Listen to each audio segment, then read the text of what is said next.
The stupidest thing I did in my past life was giving up my admission letter to Huaqing for her. The teacher said our grades were similar, but there was only one recommendation slot, and if I didn't take it, it could be passed on to her. She cried, saying her family was poor and that without this opportunity, she would be finished. I believed her and took a step back. And from then on, I stepped back for a lifetime. Later, she sat on campus at Huaqing and posted on her social media, captioning it, "Grateful to myself for never giving up." I sent a message to congratulate her, and she replied, "Let's stop contacting each other from now on. We're in different circles, living this life again." I sat in the classroom watching her redden eyes, feeling as still as a stagnant pool in my heart. This time, I'll take the recommendation spot for myself. She froze, tears still clinging to her face. But her expression shifted. Chalk dust fell in the sunlight. On the upper right corner of the blackboard was a countdown. 127 days remained until the college entrance exam. I stared at that line of white text for a long time. The sound of the fan spinning echoed in my ears. Creak. Cr. Eek. Like an old iron door in a hallway that's about to break off. I looked down and saw a faintly carved character Qin on the corner of the desk. That was something I scratched with a knife back in my senior year of high school. Qin Yen. My name. I'm back. Go back 10 years. Go back to the day when my life began to slide downhill. At the podium, the homeroom teacher Han Wenbin held a form. He adjusted his glasses, his voice deep. The school has one self-recommendation quota for Huaqing University this year. The classroom fell silent instantly. No one turned the pages anymore. No one spoke anymore. Everyone's eyes were fixed on that thin form. I was staring at it too, in my past life. This was the moment I took a step back. Han Wenbin said that my grades are close to Meng Shuhe's, but my score in the science competition is higher. According to the rules, the recommendation slot should be given to me. If I give it up, it can be passed down to Meng Shuhe. At that time, Meng Shuhe was sitting in the third row by the window. Her eyes were red from crying, her fingers clutching the cuffs of her school uniform, as if she had suffered a great injustice. She said her family was poor. She said her father was sick. She said her mother was working a part-time job at the supermarket. She said that without this opportunity, her life would be over. The entire class was staring at me. Someone whispered, "Qin Yen comes from a well-off family, so he could probably pass the exam on his own." Someone chimed in, "Meng Shuhe has it so much harder." Another person said, "We grew up together. What's the harm in helping out?" I believe it. I actually believed it. I pushed the form back and said I didn't want it. Later, I did get into a good university. It's not Huaqing. A little short is a lifetime apart. Meng Shuhe took the spot and went to Huaqing. She posted a moment on the campus lawn. In the photo, she wears a white dress and smiles with a pure, clean expression. The caption reads, "Thank myself for never giving up." I sent her a message. "Congratulations." It took her half a day to reply. "Don't contact me from now on. We're in different circles." After that, she never contacted me again. When my dad's business failed, I asked to borrow 30,000 yuan from her to tide things over. She blocked me. When my mother's hospital room was short on money, I sent her an email. It vanished without a trace. Years later at a class reunion, she had already become a respectable person. She held her wine glass and said to others with a smile, "Qin Yen, he's a good person. Just didn't have much of a plan when he was young." I remembered that sentence for many years. It wasn't that I had no plan. I gave way to her. In my past life, I stayed up late drawing blueprints in a construction site office. And before I died from overwork, my phone was still glowing. On the screen was a new interview with Meng Shuhe. She said, "I made it this far by never admitting defeat." At that moment, I burst out laughing. Then I opened my eyes again and was back here. "Qin Yen," Han Wenbin called out to me. I looked up. All eyes in the classroom were fixed on me. Meng Shuhe was also looking at me. Her eyes were red, and the tip of her nose was red too. She was holding a tissue in her hand. The tissue was crumpled in her grip. She was still the same as ever, as if, just by crying, others were supposed to hand things over to her. Han Wenbin softened his tone. "I am fully aware of the situation between you and Meng Shuhe. Based on grades, you are more stable, but your family situation is better than hers. And you have more review resources. The teacher isn't forcing you, just wants to hear your thoughts." I heard this phrase in my previous life. Not a single word had changed. My desk mate, Gao Zhua, nudged me with his arm. He lowered his voice. "If you're really confident about the exam yourself, there's no harm in helping her out this once." I didn't look at him. I looked at the recommendation form on the podium. There was a red stamp on the upper right corner of the form. Tsinghua University. My throat feels a little dry. It's not nervousness. It's hatred that has been suppressed for too long. Meng Shuhe stood up. Before she could speak, tears fell first. A few girls in the class immediately softened. "Shuhe, don't cry. Qin Yen isn't the kind of person to be petty. Yeah, he'll definitely consider you." Meng Shuhe looked up at me. His voice was so soft, as if afraid of startling someone. "Qin Yen, I know this is an unreasonable request, but I really have no other choice. Your grades are so good. Even without a recommendation, you can still get into a good school. I'm different. My family really can't hold on any longer. When she said this, another tear fell. If you're willing to help me this time, I will remember it in the future. In my past life, I was deceived by this very phrase. I will remember it in the future. I looked at her. Her school uniform was washed very clean. There were no old marks on the cuffs. The white shoes on her feet were a new style released last week. In my past life, I never paid attention. Now, I see it all clearly. Her so-called poverty only ever appeared when she needed someone else to make concessions. The classroom grew quieter and quieter. Han Wenbin let out a sigh. Qin Yen. You don't have to answer right away. The school needs to submit the materials this afternoon, if you're willing to give up. Now is the best time to sign. He placed the pen beside the form. The black pen rolled slightly, stopped at the edge of the podium, as if waiting for me to walk over. I stood up. The chair legs scraped across the floor, making a harsh sound. A glimmer of light flickered in Meng Shuha's eyes. Someone in the class breathed a sigh of relief. It seemed the outcome was already decided. I walked up to the podium step by step. In my past life, I had walked up there the same way. I picked up the pen. I wrote down giving up, and then pushed my own life deeper into the mud. This time, I picked up that pen. Han Wenbin looked at me. Meng Shuha looked at me. The whole class looked at me. I turned the recommendation form around. In the applicant's signature column, write down your own name, Qin Yen, stroke by stroke, very steady. After finishing, I put down the pen. Teacher Han, I want this recommendation spot for myself this time. Meng Shuha was stunned. The tears on her face had not yet dried, but in that instant, her expression changed. It wasn't sadness. It was cold, like someone had snatched away something she had already put in her pocket. No one spoke in the classroom. The fan is still spinning. Creak, creak. Han Wenbin was the first to snap out of it. He looked down at my signature, then back at me. Qin Yen, are you sure? Confirmed. I didn't pause. This spot is rightfully mine according to the rules. I haven't stolen, robbed, or taken advantage of anyone. As soon as these words were spoken, someone in the back row drew in a sharp breath. Meng Shuha's face turned a shade paler. She bit her lip, and tears welled up again. This time, she didn't rush to speak. She lowered her head first. Her shoulders trembled slightly. She had used this gesture many times before. When we were kids, she would cry like that just because she wanted my new school bag. In middle school, she would cry the same way when she wanted me to do her competition problems for her. During my sophomore year of high school, she cried like that again, hoping I would give her my provincial competition coaching materials. I used to think she was fragile. It was only later that I realized she was very good at choosing where to cry. She would cry where there were the most people. She would cry at the moments that embarrassed me the most. Class monitor Xiao Yun stood up. Qin Yen, there's no need to put it so harshly. He didn't say you were taking advantage. I glanced at her. Then give her your recommendation spot. Xiao Yun was immediately choked up. She was the top student in the humanities class in her grade and also had a recommendation interview opportunity from another school. She opened her mouth, her face flushing red. These are not the same thing. How are they not the same thing? My voice isn't loud. You can have my future, not yours. Because she was crying for me. Not for you. A low murmur rippled through the classroom. Some wanted to laugh but dared not. Xiaoyun sat back down. Meng Shuha looked up, tears clinging to her eyelashes.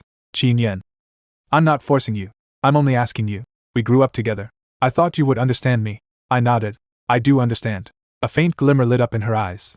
I continued. You want me to step back.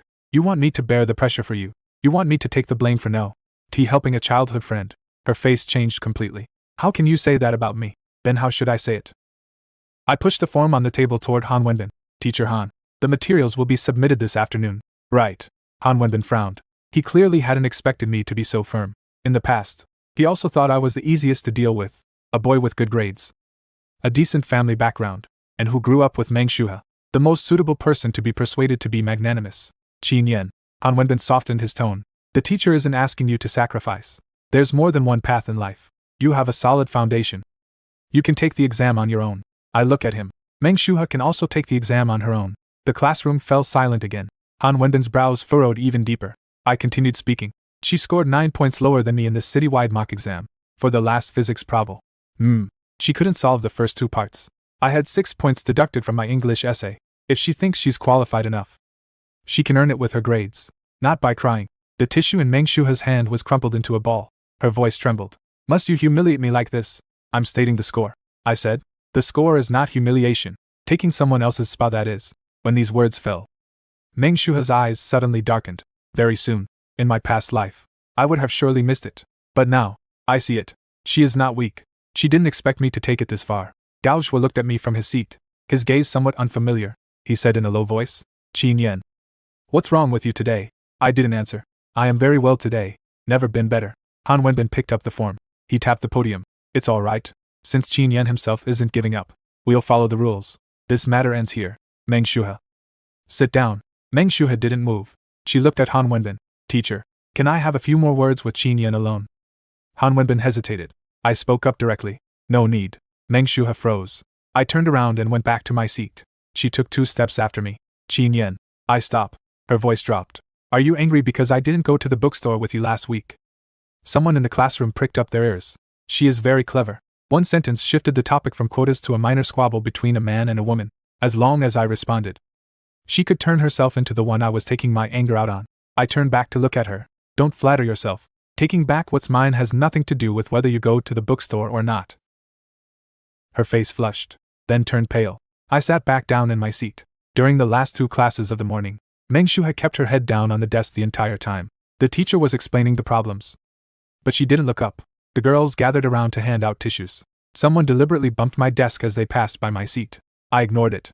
I opened my physics era notebook. An old piece of paper was tucked inside the first page. Application form for transfer to advanced class. I was taken aback for a moment. This form was something I never submitted in my previous life. At that time, the school had just started an advanced intensive class. Spaces are limited. Students ranked in the top 20 of their grade can apply. I am ranked 7th. Meng Shuhe is ranked 16th. She said the regular class is closer to home, and she would be scared staying here alone. She said the advanced class moves too fast, and she's afraid she won't be able to keep up. She said if I left, there would be no one to explain problems to her. So I took another step back. I didn't go to the advanced class. I helped her with her homework every day until 10 at night. Later, she got into Huaqing. I was left behind. I pulled out the application form. The edges of the paper were already slightly curled. The applicant section on it was blank. I picked up the pen. Write down the name, Qin Yan. The school bell rang. Meng Shuhe finally looked up. Her eyes were red as she walked over to my desk. "Qin Yan, we need to talk." I folded the application form and put it into my backpack. "I'm busy." She stared at my backpack. "What were you writing just now?" I zipped it shut. "Transfer application." The color drained from her face. "You're transferring to the advanced class." I picked up my backpack. "Yes." Her voice suddenly sharpened a little. "What am I supposed to do?" I looked at her. "What you do has nothing to do with me." Meng Shuhe stood in the hallway. Tears were still hanging on her face. But this time, no one immediately came forward to speak up for her, because I was too direct. So direct that no one knew how to respond. She looked at me as if seeing me for the first time. "Qin Yan, you weren't like this before." I walked forward. She reached out to stop me. "You clearly promised me that you would keep helping me throughout our senior year. You said we would go to the best university together." I stopped. "I meant we'll take the exam together. It's not that I'll pay he way and then send you up." Her hand froze in midair. Gao Zhuo followed out with his backpack on. He looked at Meng Shuhe, then at me. "Let's talk things out properly. Switching classes isn't a small matter. If you really want to leave, at least make it clear to her." I looked at Gao Zhuo. "Who do I need to make it clear to?" "To her." Gao Zhuo frowned. "She's been under a lot of pressure lately. Don't be so drastic all at once." I smiled. "Gao Zhuo, you explain problems to her for 2 hours every night. Make copies of all the competition materials you've organized and give them to her. Let her listen to the crash course your parents signed you up for. Then come back and tell me I'm being harsh." Gao Zhuo's face reddened. "That's not W. Had I meant, then don't try to persuade me." I walked past him. Meng Shuhe followed me out. The hallway was filled with students leaving school. Someone slowed down to watch the commotion. She clearly didn't want me to just walk away. She quickly caught up, her voice trembling with tears. "Qin Yan, do you have to embarrass me like this? The person who is embarrassed today is not you." I turned around. "It's me. If I sign the waiver, everyone will praise me for being generous. Then you'll take my spot, and I'll have to smile and wish you a bright future. This is what you call embarrassment." Her lips trembled slightly. He couldn't speak. I went downstairs and headed straight to the academic affairs office. The door was open. The sound of a printer could be heard inside. The academic director, Lu Ming, was looking down at some documents. He looked up and was a bit surprised to see it was me. "Qin Yan, you came at the right time. Teacher Han has already sent over the recommendation materials. You yourself should confirm." I walked over. My application form lay on the table. The signature was clear and distinct. Lu Ming handed me a confirmation letter. "Sign here. Once signed, it will be entered into the system." I picked up the pen. Meng Shuhe also followed me to the door. She didn't come in. She stood there, her hand resting on the door frame, as if a gust of wind could knock her over. I knew she was waiting. Wait for me to soften. Wait for the teacher to speak. Wait for everyone to put the pressure on me again. Lu Ming saw her and asked a question. Meng Shuha. Do you have something to discuss? She pursed her lips. Director, I want to ask, if Qin Yan gives up, will this spot be passed down to me? Lu Ming nodded. Theoretically, yes. Her eyes lit up for a moment. I lowered my head to sign. Qin Yan, writing this name for the second time. More steady than the first time, Lu Ming took the confirmation letter and stamped it. As the red stamp came down, Meng Shuha's face turned completely pale. Snap. A soft sound. Yet it felt like sealing off the broken road from the previous life. Lu Ming handed the receipt to me. It's done. The school will handle the follow-up materials uniformly. Go back and focus on preparing for the interview and the college entrance exam. I took the receipt. Director, I also need to submit an application to transfer to the advanced class. Lu Ming paused.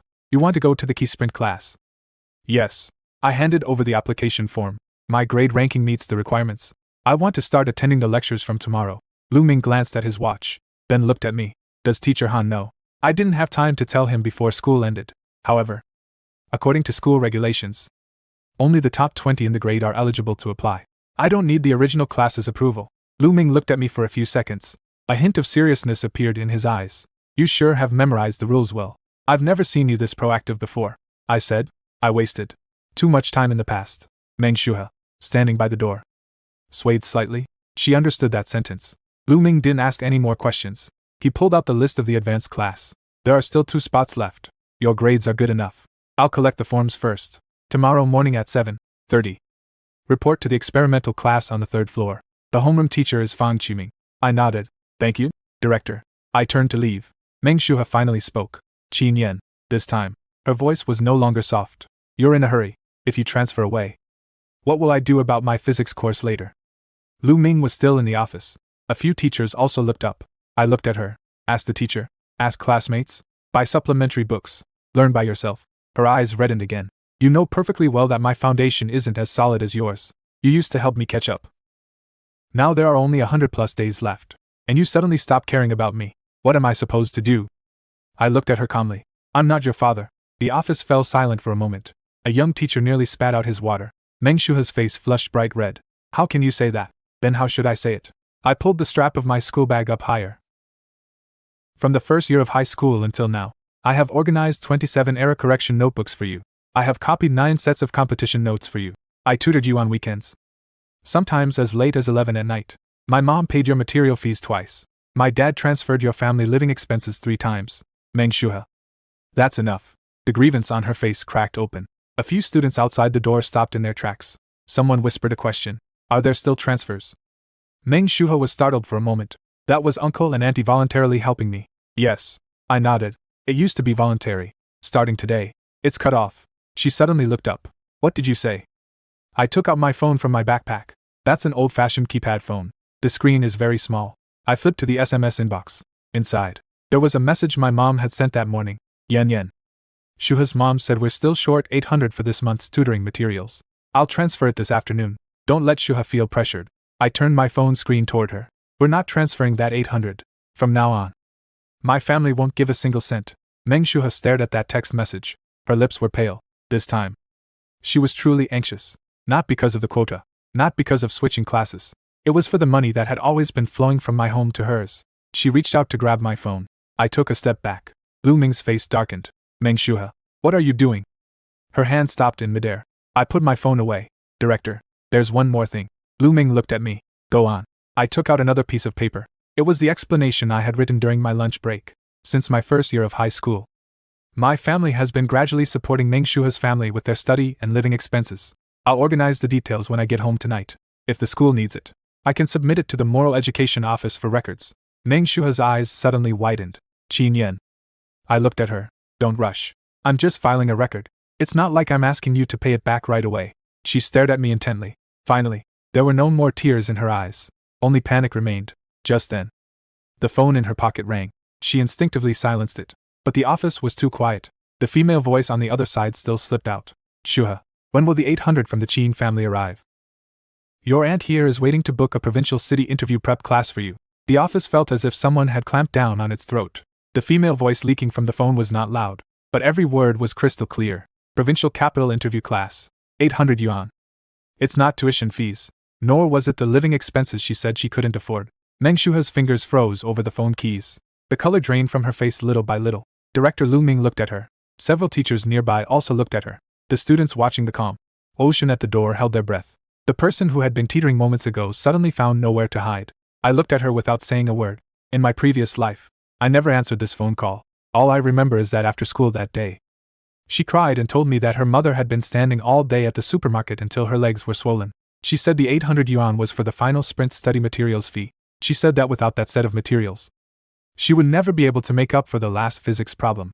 I mentioned it to my mom when I got home. My mom is soft-hearted, so she transferred the money that very night. It wasn't until later that I found out Meng Shuha had attended several small group tutoring sessions in the provincial capital over those few months. She never told me. She only told me that she was poor. She had no choice. She could only rely on me. Meng Shuha quickly came to her senses. She gripped her phone tightly, her voice trembling. It's not what you think. That class was recommended by someone else. My mom was just asking. I didn't say I definitely had to go. Director Lu Ming's expression did not soften. Then what about the tutoring material fees you mentioned just now? Meng Shuha bit her lip. Tears welled up in her eyes again. But this time, the tears were no longer as effective as before. The young teacher put down the water glass and said softly, Student Meng, if you're facing difficulties, you can apply for financial aid from the school, but using one reason to ask money from a classmate's family, and then using it for other purposes that's not appropriate. Meng Shuha suddenly looked up. I didn't take it. Uncle Qin and Aunt Qin volunteered to help. She turned to me, her eyes carrying both a plea and a threat. Qin Yan, say something. You know what my family is going through. You can't say things so harshly just because you're angry in the moment. I glanced down at my phone. The screen had already gone dark. I turned it back on and dialed my mom's number. Meng Shuha's face instantly changed. She took a step forward. Qin Yan, what are you doing? I dodged her outstretched hand. The call connected quickly. My mother's voice came through the receiver. Yan, are you out of school yet? Mom, I said, don't transfer the 800 yuan to the Meng family. There was a pause on the other end of the line. What's wrong? I looked at Meng Shuha. Her tears had stopped, leaving only her eyes fixed intently on me. Her family said it was for tutoring materials. Actually, they wanted to sign up for the provincial city interview class. Also, from the first year of high school until now. Help me sort out the money and things our family has given to her family tonight. Find all the transfer records you can. I'll hand them over to the school for filing tomorrow. There was a few seconds of silence on the other end of the phone. I heard my mother take a soft breath. She wasn't stupid. She was just too kind. So kind that in her past life, she was dragged along by the Meng family's pitiful words, one after another. She reduced one intensive course for me to help Meng Shuha. She said, Yan has a strong foundation, so missing one course won't matter. But I didn't understand until later. One less lesson, one less opportunity, one less choice, can push a person to completely different places. My mom finally spoke. Okay, Mom understands. She paused, her voice lowering a bit. Don't argue with anyone yet. Wait for your dad to come back, and we'll check together. I said, I'm not arguing. I'm just settling the accounts. When she hung up the phone, no one spoke in the office. Meng Shuha looked as though those words had struck her across the face. We'll settle the accounts.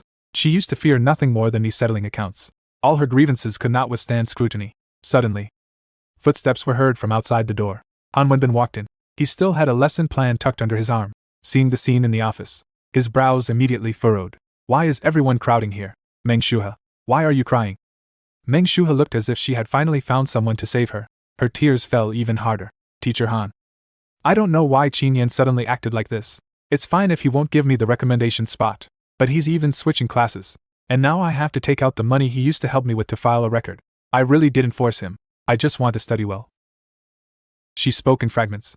Every sentence feels crushed by grievance. If it were my past life, I would probably have panicked by now. I would rush to explain. I would be afraid of being misunderstood by the teacher, afraid of classmates gossiping, afraid of making her sad. But now, I'm just standing here. I've realized that once you stop trying to please everyone, many words can no longer hurt you. Han Wenbin looked at me. Qin Yan, this has blown up. It won't do you any good either. I asked. Which thing? Han Wenbin paused. I continued. Is it that taking back my recommendation slot does me no good? Or is applying for the honors class what does me no good? Or if my family stops sponsoring others? It won't do me any good. Han Wenbin's face darkened. The teacher is reminding you that in the final stage of senior year, stability is what matters most. I nodded. That's exactly why I want to switch classes. I want a stable learning environment, not to be held back by someone's tears every day. Meng Shuha's shoulders trembled slightly. Han Wenbin was clearly displeased. Watch your words. Director Lu Ming spoke up at this moment. Teacher Han, the recommendation confirmation for Qin Yan has been signed. I've also accepted the transfer application. His grades meet the requirements, and the procedure is fine. Han Wenbin looked at Lu Ming. Director Lu, isn't this too sudden? Sudden doesn't mean non-compliant. Lu Ming closed the materials on the table. It's a good thing for senior high school students to have their own plans. As for the funding record, if the students' parents are willing to submit it, we can only record it truthfully. The school does not encourage long-term financial dependence among students. With those words, Han Wenbin fell silent. Meng Shuhe also stopped crying aloud. She kept her head down, her fingers tearing the tissue into tiny shreds. I turned and walked out of the office.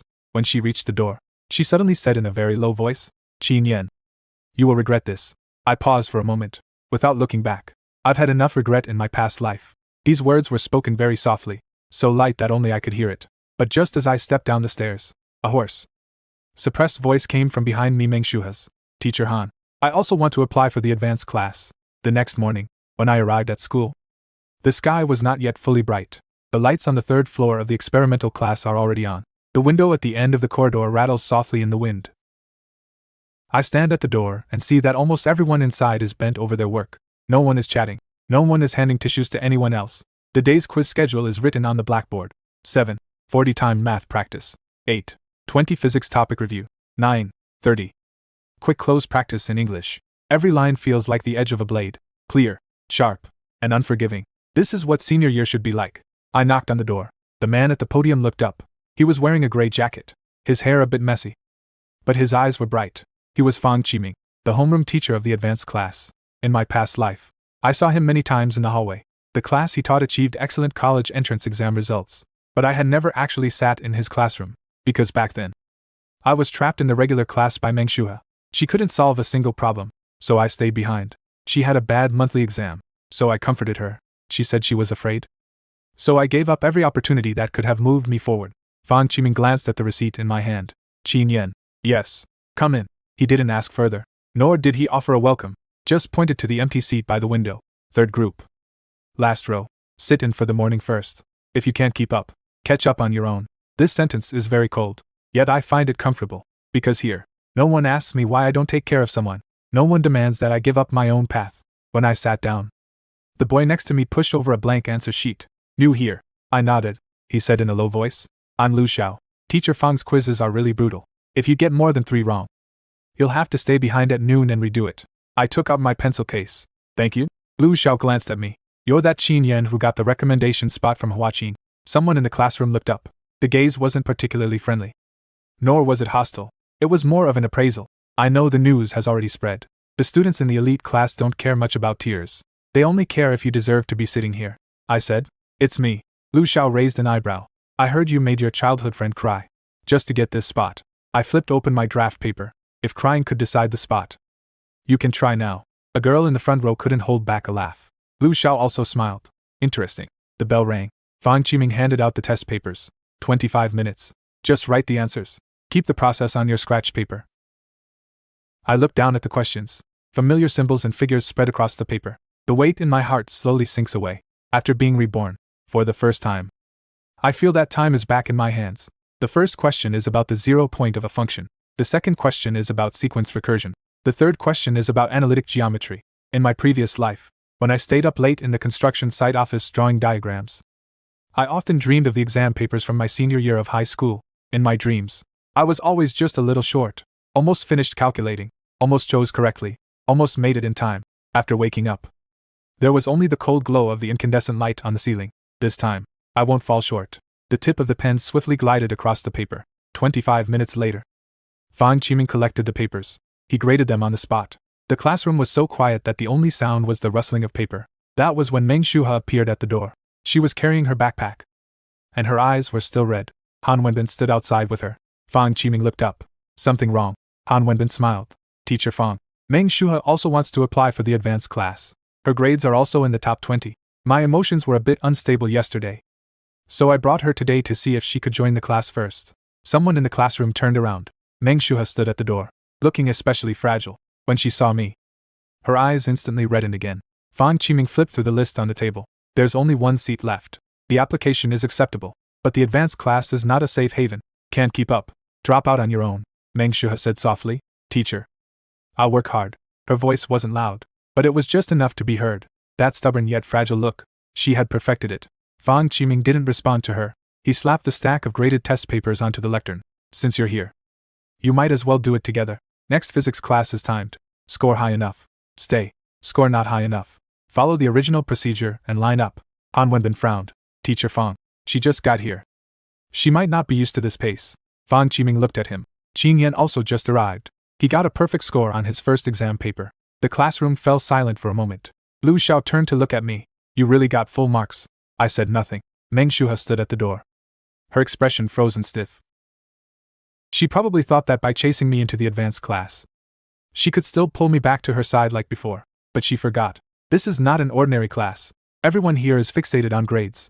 Tears hold no value here. The second physics test paper was handed out. Meng Shuha sat at a temporarily moved table. She wasn't far from me. I could hear that the sound of her flipping through the paper was half a beat slower than the others. The first few questions were fine. When she reached the final comprehensive electromagnetism problem, she clearly paused. She used to be most afraid of this type of question in her previous life. Every time I had to break down the process into 3 parts and explain it to her, she said I speak better than the teacher. She said she really didn't know what to do without me, so I truly became her crutch. Now, the crutch has been taken away. She had to stand on her own. After the papers were collected, Fang Qiming still graded them on the spot. He first read out the top few names. Qin Yan, full marks. Lu Xiao, -2 points. Qiao Man, -3 points. When it came to Meng Shuha, he paused for a moment. Meng Shuha. 71? Someone in the classroom quietly gasped. This test paper has a full score of 100. The average score of the key class was 87. 71 is not a bad score, but it was far from enough to snatch the last empty seat. Meng Shuha's face turned pale. She lowered her head to look at the table. Han Wenbin's face at the door didn't look too good either. Fang Qiming handed the exam paper to her. The last question only had the first part answered. It's not because of nervousness. It's because the framework hasn't been built yet. Meng Shuha bit her lip. Teacher, I can make up for it. Fang Qiming nodded. All right. But the last spot in the advanced class will go to Qin Yan today. Go back and wait for the next round of assessment. Meng Shuha suddenly looked up. She looked at me. There was no grievance in that gaze, only unwillingness. After the third class in the morning, the school forum suddenly exploded. Lu Xiao quietly slid his phone over to me. Look, on the screen was an anonymous post. The title is quite harsh. Pushing a girl you grew up with to the brink of collapse just for a recommendation spot. Does someone like that really deserve to go to Huaqin? Gee. I scrolled down. There are no names in the post, but every detail points to me and Meng Shuha. People below have already started cursing. Some say I'm cold-blooded. Some say I'm bullying others because my family is rich. Some also said that Meng Shuha was too pitiful. Being sponsored was bad enough, but she was also publicly humiliated. Lu Xiao looked at me. Do you want to explain? I stared at that line of text and suddenly laughed. Not in a hurry. Make it a little hotter. Because I know that the person who truly pushed me into the spotlight wouldn't stop at just this one post. Sure enough, the next second, another new post refreshed. This time, the post included a photo. In the photo, Meng Shuha stood crying at the door of the Academic Affairs office, and I was signing documents with my head down. There was only one line of caption. The moment he signed, she could barely stand. The photo was taken from a very flattering angle. It cropped out the confirmation form in Director Lu Ming's hand. It also cropped out the moment Meng Shuha reached out to grab my phone, leaving only me, looking down as I signed, and her, standing at the doorway, about to collapse. In the frame, I look like a cold-hearted perpetrator. She looks like a victim pushed to the edge. If this were my past life, I would have rushed to explain. I will find each classmate one by one and explain things clearly. I will lose sleep over every single misunderstanding. In the end, I might even have to back down again to calm things down. But in this life, I only returned the phone to Lu Xiao. Who sent it? Lu Xiao scrolled a few times. Anonymous. But judging by the angle of the photo, it must have been someone standing outside the Academic Affairs office at the time. Someone might also be waiting ahead. I look out the window. There were people running on the playground. Morning light fell on the track, glaringly bright. Meng Shuha sat in the regular class, or stood in some corner watching the post gain traction. She is well aware of the uses of public opinion. First, turn me into a cold-blooded person. Then, turn the recommendation quota into a moral issue. Finally, force the school to reconsider the impact. She doesn't necessarily have to beat the rules. She just needs to make the rules unenforceable. Lu Xiao said in a low voice. Although Huaqing's recommendation quota is based on grades, the school is also afraid of trouble. If this gets out to the parents' group, and Teacher Han adds a few words, you'll be in quite a bit of trouble. I glanced at him. You seem to know your way around. He shrugged. My mom's a lawyer, she says every day. Don't be afraid of bad guys crying. Be afraid of bad guys taking screenshots.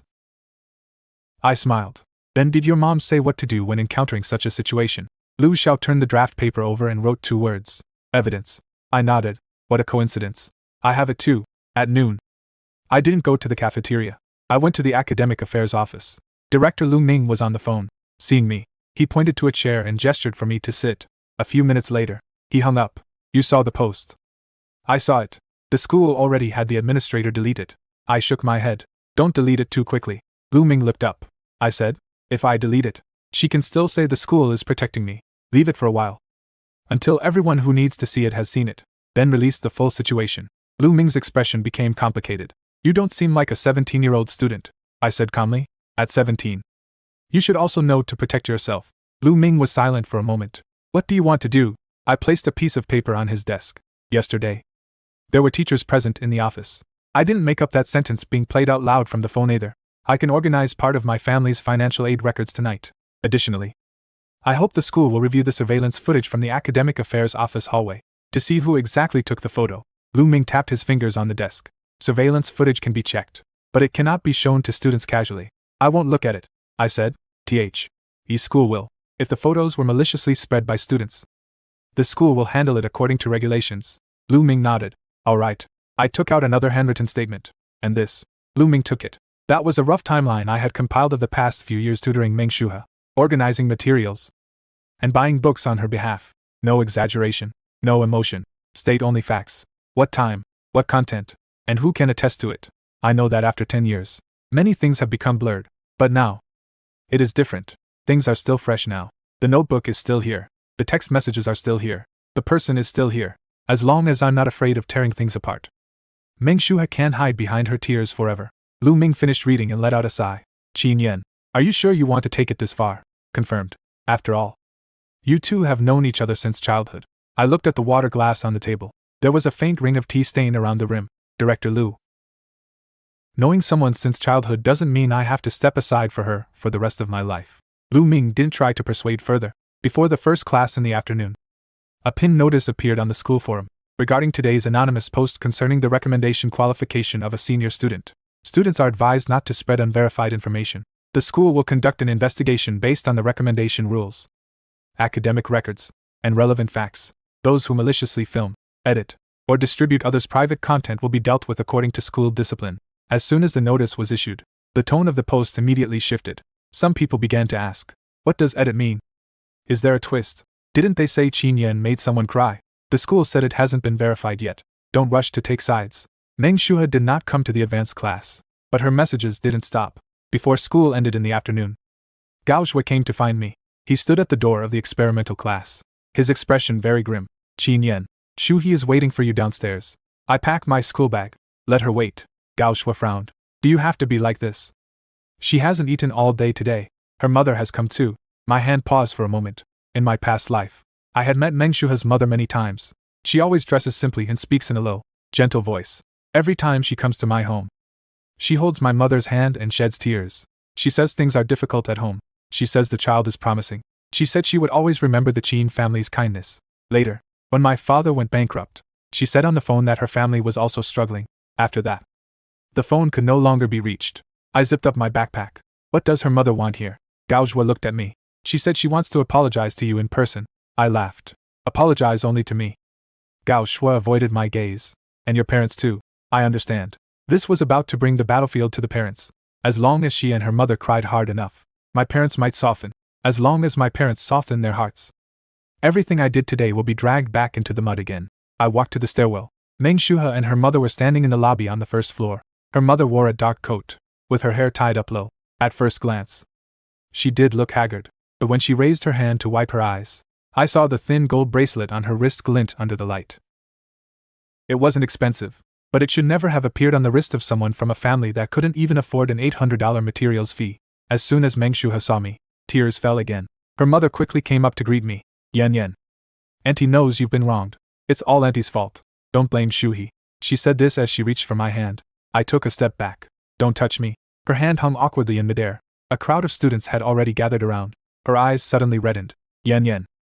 I used to hold you when you were little. How can you be so distant with me? I looked at her. Auntie, the 800 yuan you asked Shuhe to rush for yesterday, was it for materials, or a deposit for the provincial interview prep class?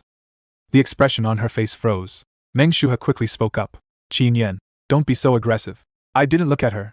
I only looked at her mother. Also, from the first year of high school until now, how much money has my family transferred to yours? Do you remember? Her lips trembled slightly. Those were all out of the kindness of your parents. We didn't force them. I nodded. So today, my parents don't want to keep being kind-hearted anymore. Don't push us either. Her tears finally fell, but her next words silenced everyone in the hall. Yan, even if it means I'm begging you. Auntie, give the recommendation slot back to Shuhi. She's different from you. She has no backup plan. More and more people were gathering in the hall when Mother Meng's words fell. The air seemed to freeze for a moment. She had no way out. How familiar those words were. In my previous life. It was these very words that bent my spine. She has no way back. So I should step back. Her family is struggling. So I should yield. She cried pitifully. So all my efforts could be taken away so easily. I looked at Meng Mu's haggard face. There were fine lines at the corners of her eyes. Her lips were chapped. And her voice was choked with just the right amount of emotion. If I hadn't already seen the ending in another life, I might have wavered. After all, she really knows how to talk. She didn't say they wanted what I had. She only said they had no way out. It was as if, by refusing, I would be personally pushing someone off a cliff. I adjusted my backpack, pulling it higher on my shoulder. Auntie, you're wrong. She has a way out. Take the exam yourself. Meng's mother was stunned. Meng Shuha's tears also paused for a moment. People around whispered among themselves.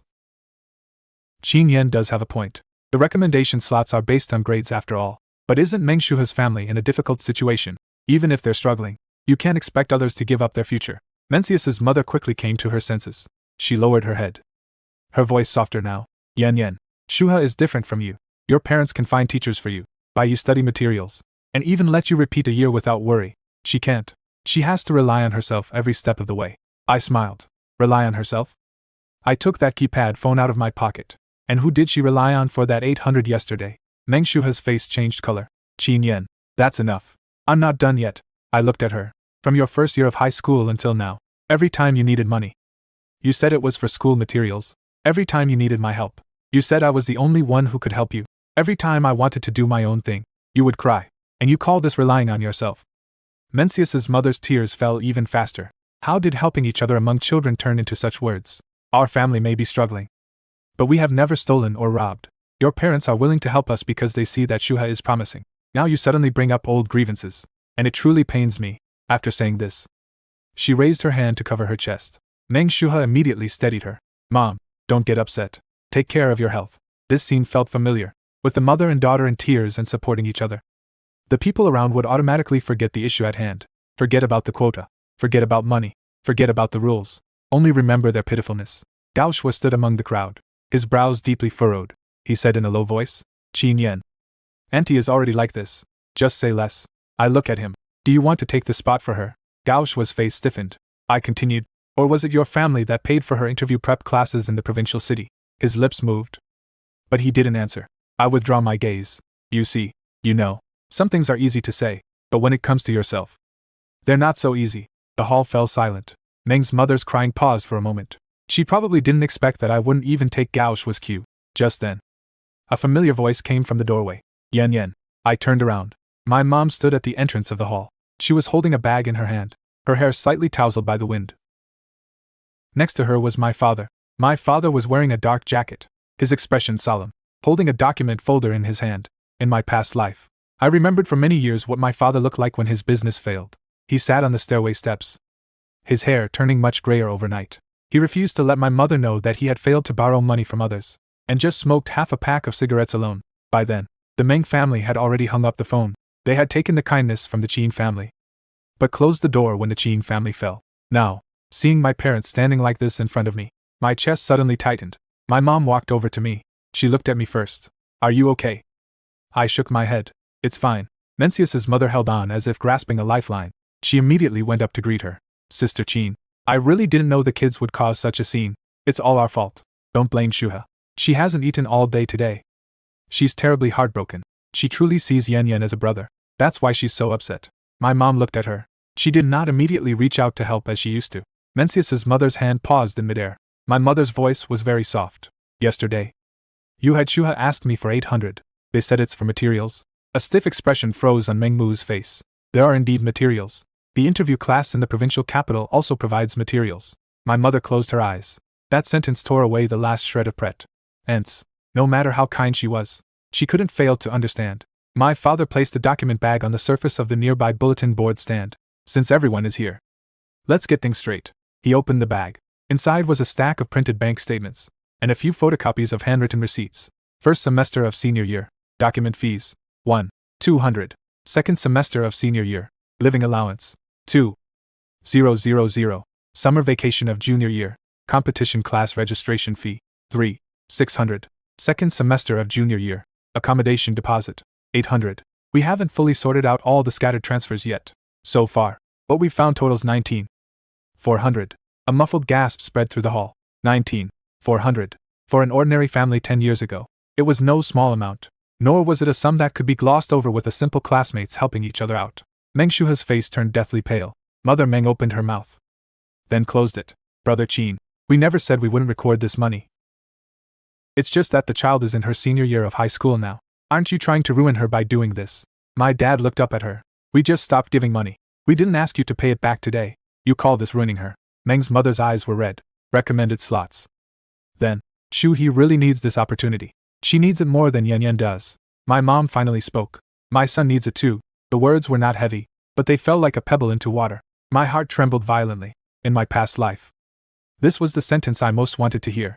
But back then, we were surrounded by too many cries. My mother always thought I was steady, strong, and could wait a little longer. She didn't know that I could hurt too. She doesn't know that every step I take back will turn into a dead end in the future. Meng Shuha looked at my mom, a hint of panic in his eyes. Auntie, that's not what you said before. You told me that as long as I study hard, you would help me. My mother looked at her. I'm helping you. But that doesn't mean I'm going to let my son give up his life. Meng Shuha's lips trembled. I didn't ask him to give up his life, I said in a low voice. What you want is the recommendation spot from Huaqing. That is my life. As these words fell, someone else entered from outside the door. Director Lu Ming and Han Wenbin walked into the hall together. Lu Ming frowned slightly when he saw us. Everyone, go to the meeting room. It's not appropriate for students to gather here. Mencius's mother immediately wiped away her tears. Director, it's good that you're here too. We're not here to cause trouble. We just want to ask the school to reconsider. Shuha is truly outstanding. Lu Ming glanced at her. Excellence can be proven through exams. The recommendation qualification has been recorded. There's no violation. And it won't be withdrawn. Meng Mu's face changed color. She suddenly turned to my mother. Sister Qin, do you really want to watch Shuha have no school to attend? My mother held my hand. Her hand was a bit cold, but she held it tightly. No one will be left without a chance to study. She just can't take away my son's path. Meng Mu's gaze finally changed. A hint of sharpness emerged behind that trace of tears. Just as she was about to speak, Meng Shuha gently pulled her back. Mom, forget it. She looked up. The eyes are extremely red, but when she looked at me, her voice was very steady. Qin Yan, every word you said today, I have remembered. You'd better really be able to stay this steady forever. In the end, don't find out that without me. You're not as impressive as you thought. I looked at her. Then see you in the exam hall. She cried no more. She turned and left the hall, but as she reached the door, she suddenly turned back to glance at Han Wenbin. That glance was brief. So brief that almost no one noticed. Yet Han Wenbin's expression darkened. There was no relief in my heart, because I knew she wouldn't give up that easily. And the next storm was just beginning. That night, I didn't go to sleep right away. I sit at my desk, flipping through the pages of an old notebook one by one. The lamplight falls on the paper, making the pencil marks appear very faint. Half of these notebooks were not written for myself. Meng Shuha's incorrect answers. Meng Shuha's weak points. The topics Meng Shuha needs to review after each monthly exam. I used to write them carefully. Even the symbols she easily misread, I would circle them in red pen. At that time, I thought this was called working together. Only later did I realize that some people don't see your efforts as standing side by side. She only takes it for granted. My dad sat in the living room checking the bank records. The printer makes a noise every now and then. My mom is organizing receipts nearby. The house is very quiet. No one is scolding the Meng family. No one told me to be more magnanimous either. It felt unfamiliar, yet reassuring. A little past 11. My mom came in with a glass of warm milk. She stood at the doorway and looked at me for a moment. Yan Yan, have I made you feel wrong before? My pen paused. I looked up at her. Her eyes were a little red. Mom used to think you were good at your studies and had a steady temperament. The Shu family is a bit struggling, and we should help out whenever we can. But Mom forgot. You're also just a child. My throat felt tight. In my past life, when I was sending emails to Meng Shuha in the hospital corridor, my mother had already become so thin. She was still telling me not to bow my head and beg others. She said that in this life, a person always has to stand on their own. But by then, I had little left to hold myself up. She is still standing right in front of me now. I suppressed the emotions surging in my chest. Mom. Don't think about it anymore. Just don't help in the future. She nodded. Your dad said he'll go to school with you tomorrow. Submit the sponsorship records. About switching classes. We support you. I held the cup. The warmth traveled up from my palm. Thanks, Mom. She smiled. No need to thank your mom. Early the next morning, my dad drove me to school. The fog was heavy outside the car window. White smoke rises from the street-side breakfast stalls. I look at the streets, both familiar and unfamiliar, and suddenly feel that this city is like an unfinished exam paper. In my past life, I left the most important question blank. This time, I will fill it all from the beginning. By the time we reached the school gate, a crowd had already gathered around the bulletin board. As soon as I got out of the car, I heard someone reading a new post from the forum. The Chin family has funded the Meng family with nearly 20,000. Yet they are still being asked to give up their recommendation spot. Who is really guilt-tripping whom? That photo from yesterday got turned around. I heard the academic affairs office is checking on who took the photos. The tide has turned, but not completely. Someone spoke up for me. Some also said I was too harsh. Others felt that money is money, and quotas are quotas, and they shouldn't be mixed together. That's not surprising. People always prefer to stand in the most comfortable position to judge others' lives. No need to pay, and no responsibility to bear. When I walked into the teaching building, Meng Shuha was standing at the stairway entrance. She wasn't crying today. The zipper of the school uniform is pulled all the way up, and her hair is tied neatly. She looks much calmer than yesterday overall. Seeing me, she takes the initiative to walk over. Qin Yan. I stop. Something wrong. She glanced at the document bag in my father's hand. Are you really going to hand those things over? Yes. She took a deep breath. I can apologize. Yesterday, my mom was too impatient and said some unpleasant things. We'll gradually pay back that money too. But can you not bring this matter to the school? I looked at her. She finally learned not to cry, because she knew crying was useless with me. Now she switched to negotiation. Why? Her voice was kept very low. You know how the school views this kind of thing. If it gets filed with the Moral Education Office, my financial aid application will be affected. My classmates will keep gossiping too. In the last 100+ days of senior year, do you really have to make me carry all this into the exam? I said calmly. When you posted online, did you ever think about what I would be carrying into the exam? Her eyes flickered. I didn't post that.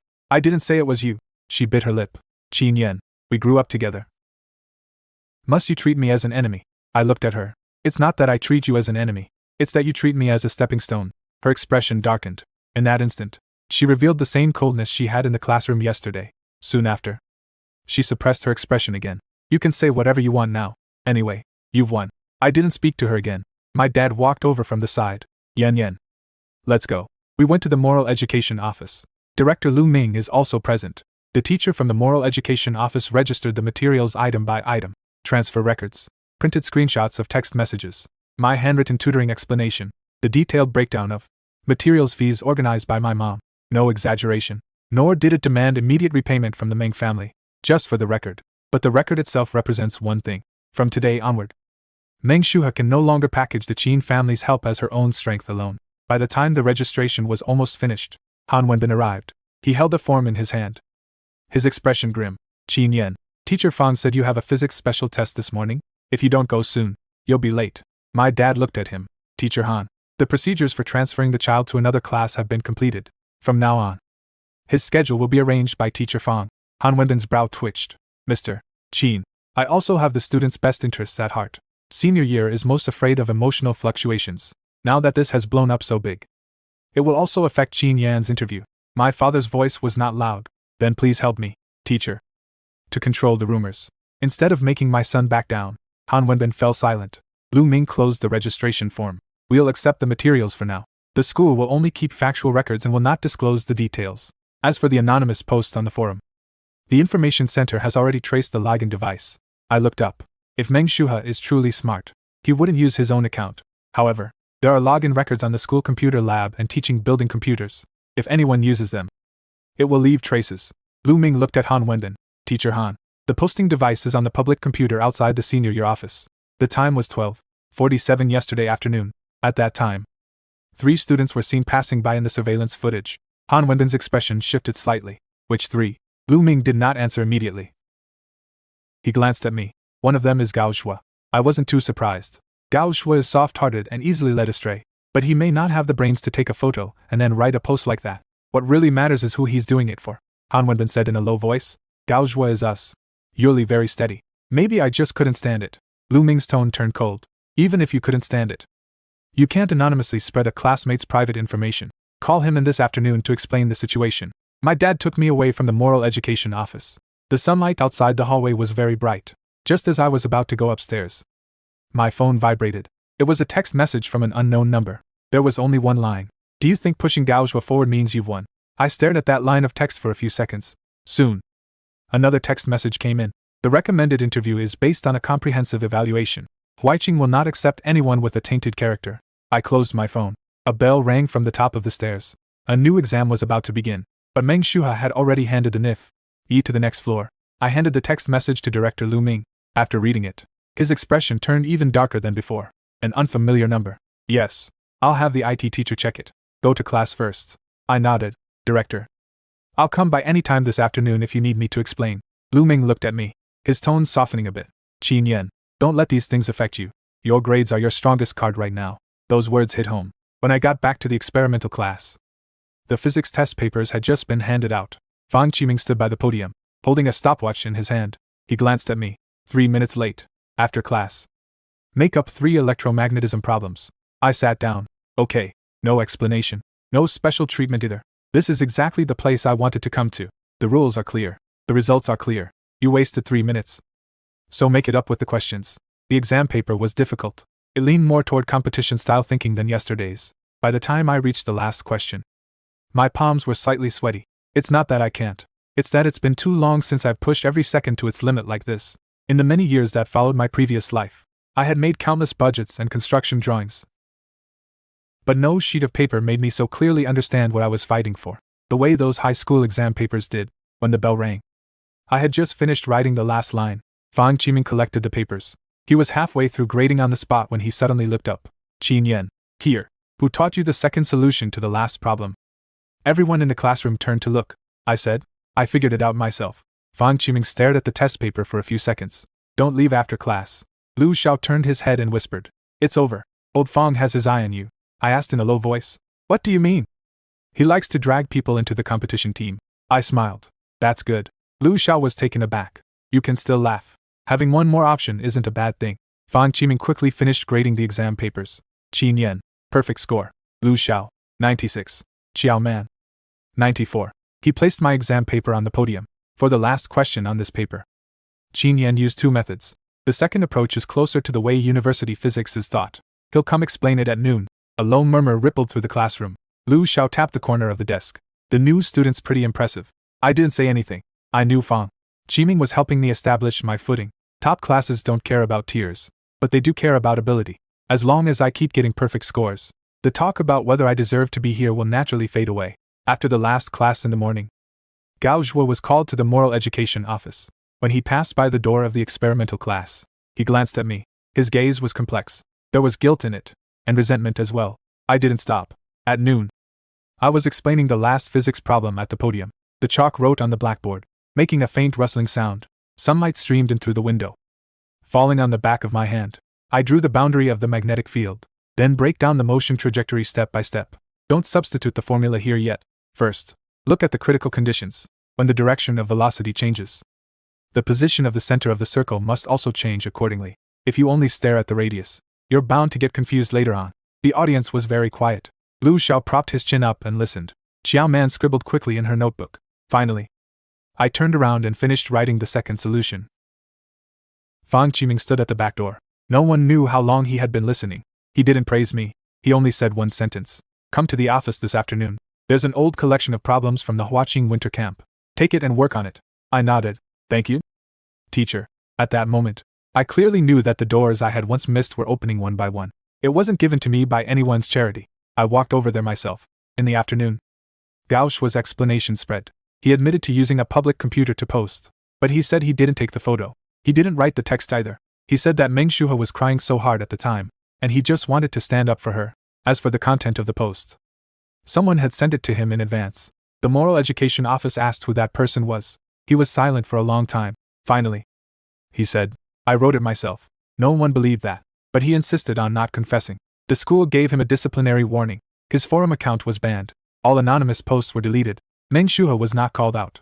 She quietly returned to the regular class, as if the matter had nothing to do with her. After school in the evening, I went to Fang Qiming's office to pick up the problem set. There was only him in the office. He handed me a stack of exam papers. Do as many as you can finish. If you can't finish, just do the first 2 sets. I took them. The edges of the paper are a bit worn, with traces of pencil marks left by students from previous years. Fang Qiming looked at me. I don't care about your business with that girl from the regular class, but I'm warning you, whether you get recommended for an interview at Huaqing depends a lot on your performance on the spot. If you really want to go, don't waste your time on trivial matters. I said, I understand. He took out another form. There's a mock interview in the city next week. The school originally had 2 spots. One was already reserved for the top student in the grade. The other one wasn't decided until today. I look at the form. For me, Fang Qiming said. You got full marks on all 3 exams today. I recommend you. I took the pen and signed my name, Qin Yan, the 3rd time writing it. Each time, it feels more like pulling myself out of the mud than the last. I had just stepped out of the office when my phone buzzed again. It was that same unfamiliar number. You think having Fang Qiming on your side makes you safe? I stood in the hallway, watching the dusk slowly settle outside the window. A second text message quickly popped up. Check the parent group tomorrow. I held my phone without replying. At 7 in the evening, I had just arrived home. My mom's phone kept ringing nonstop. Someone in the parents group sent a screenshot. In the screenshot was a so-called letter of complaint. It says, Qin Yan has long humiliated financially struggling students under the guise of providing assistance. Engaged in malicious competition for recommendation qualifications. His parents pressured the school, affecting the fairness of the selection process. The last line is the most glaring. It is suggested to revoke Qin Yan Huaqing's self-recommendation qualification and conduct a re-review. After reading it, my dad's face instantly darkened. My mom held the phone, her fingers turning white. I couldn't help but smile. This was the move I had been waiting for, because as long as she dared to write her lies into a letter of accusation, it would no longer be just a misunderstanding between classmates. Instead, you must place yourself before the rules. Messages in the parent group chat scrolled by quickly. At first, it was just screenshots of that complaint letter. Later, some began to press the school for answers. Was there any undefeatable manipulation in the recommendation quotas? Does that mean underprivileged students have no chance at all? The Qin family gave money in the past, and now they're bringing it up again. Isn't that using favors to pressure people? My mom stared at those words, her face growing paler and paler. My dad took the phone out of her hand. Don't look, my mom said in a low voice. How can they say that about Yan? I sat at the dining table and zoomed in on the screenshot.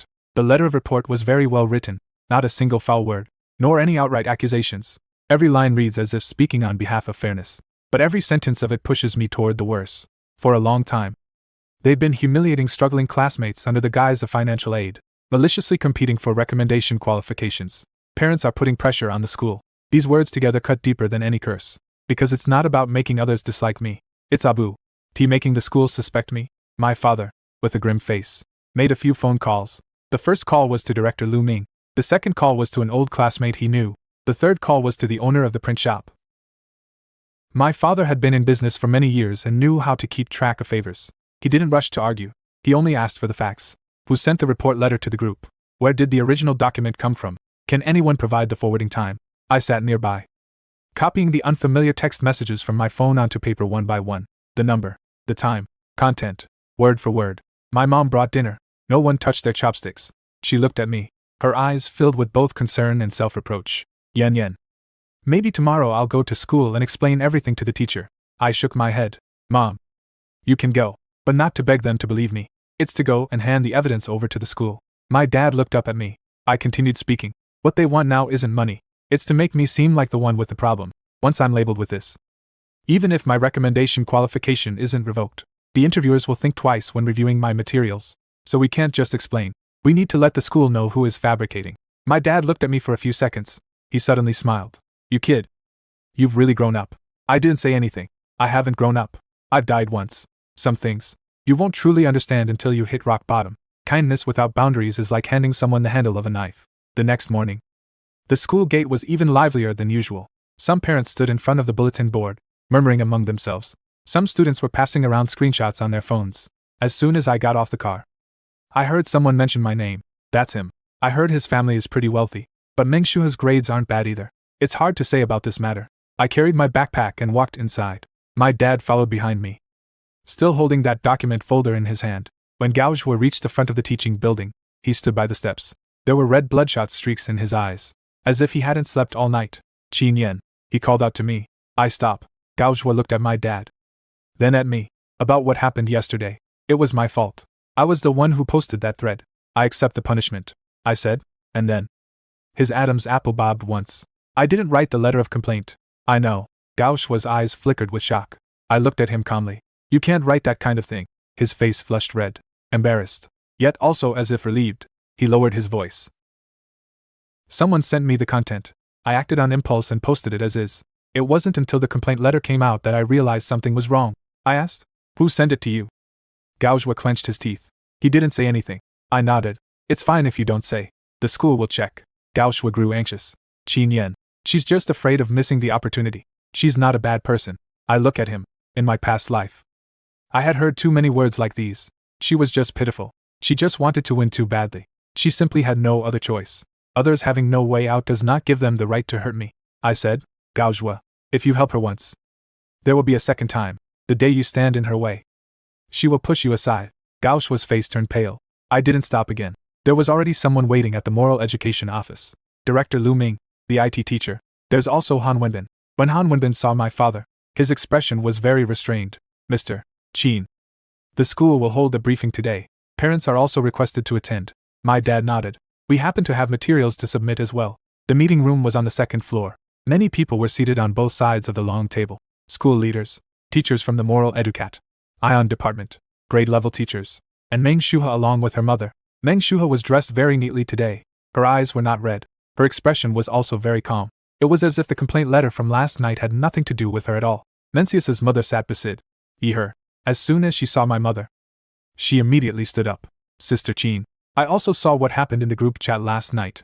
It's gotten so messy that I really can't sleep. Our family doesn't want to blow things out of proportion. My mom looked at her. The voice was soft. Then make yourself clear today. Did you end the complaint letter? The grievance on Meng Mu's face paused for a moment. Sister Qin, how could you think of me that way? I'm just an ordinary person. How could I write something like that? Meng Shuha lowered her head. Auntie, I don't know who wrote it either. If Qin Yan has been misunderstood because of me, I can apologize. She looked up at me. Her eyes were clear and bright. Qin Yan, I'm sorry. If you only look at this scene, she does seem innocent, but I know that her specialty is placing herself in the cleanest position. Director Lu Ming cleared his throat. Let's start with the complaint letter. The screenshot first appeared last night in the parent group of Class 3, Grade 12. The sender is the mother of student Meng Shuha. The conference room fell silent instantly. Mencius's mother's face changed. I was just forwarding it. Someone sent it to me. And I was so anxious that I forwarded it to the group to ask. Lu Ming looked at her. Who sent it to you? Mother Meng opened her mouth, then closed it. I don't know him. The IT teacher placed a printed record on the desk. We checked the source of the document. The whistleblowing letter was first printed at a print shop near the school. The printing time was 6:23 p.m. yesterday. We also retrieved a screenshot from the surveillance footage. He pushed the photo out. The photo wasn't particularly clear, but everyone standing in front of the print shop counter recognized the person in it. Gao Zhua. Han Wenbin's face darkened.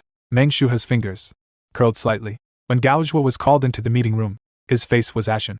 He saw the photo on the table and stood there stiffly. Lu Ming asked him, Did you print this letter of accusation? Gao Zhua was silent for a long time. Finally, he spoke. Yes. Who gave you the content? Gao Zhua looked at Meng Shuha. That glance was brief, but it was enough. Meng Shuha immediately looked up. What are you looking at me for? I didn't ask you to do this.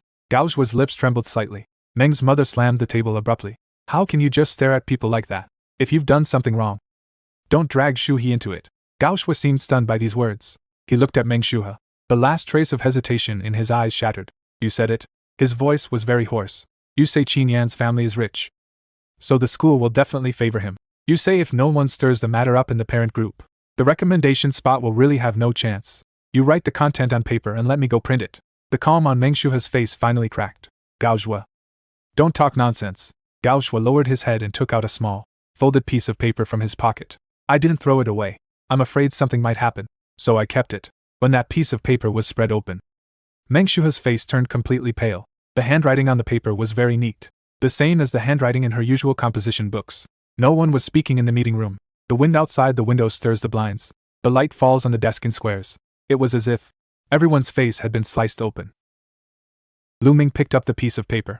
After reading, he looked up at Meng Shuha. Classmate Meng, do you have any more explanations to add? Meng Shuha sat there. The lips were completely bloodless. After a long time, she suddenly looked at me. Qin Yan, are you satisfied now? I looked at Meng Shuha. Her voice was not loud, yet it was clearly heard throughout the entire meeting room. Are you satisfied now? It seems like no matter what evidence is presented, I'm still the one in the wrong. It seems that everything writing the complaint letter, instructing Gao Shuo to post, and forwarding it to the parent group was all pushed by me step by step. I didn't respond to her. Director Lu Ming placed a handwritten note into the document folder. Classmate Meng.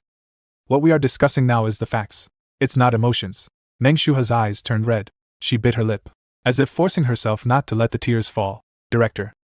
I admit that I have written some things, but I have no ill intentions. I just think it's unfair.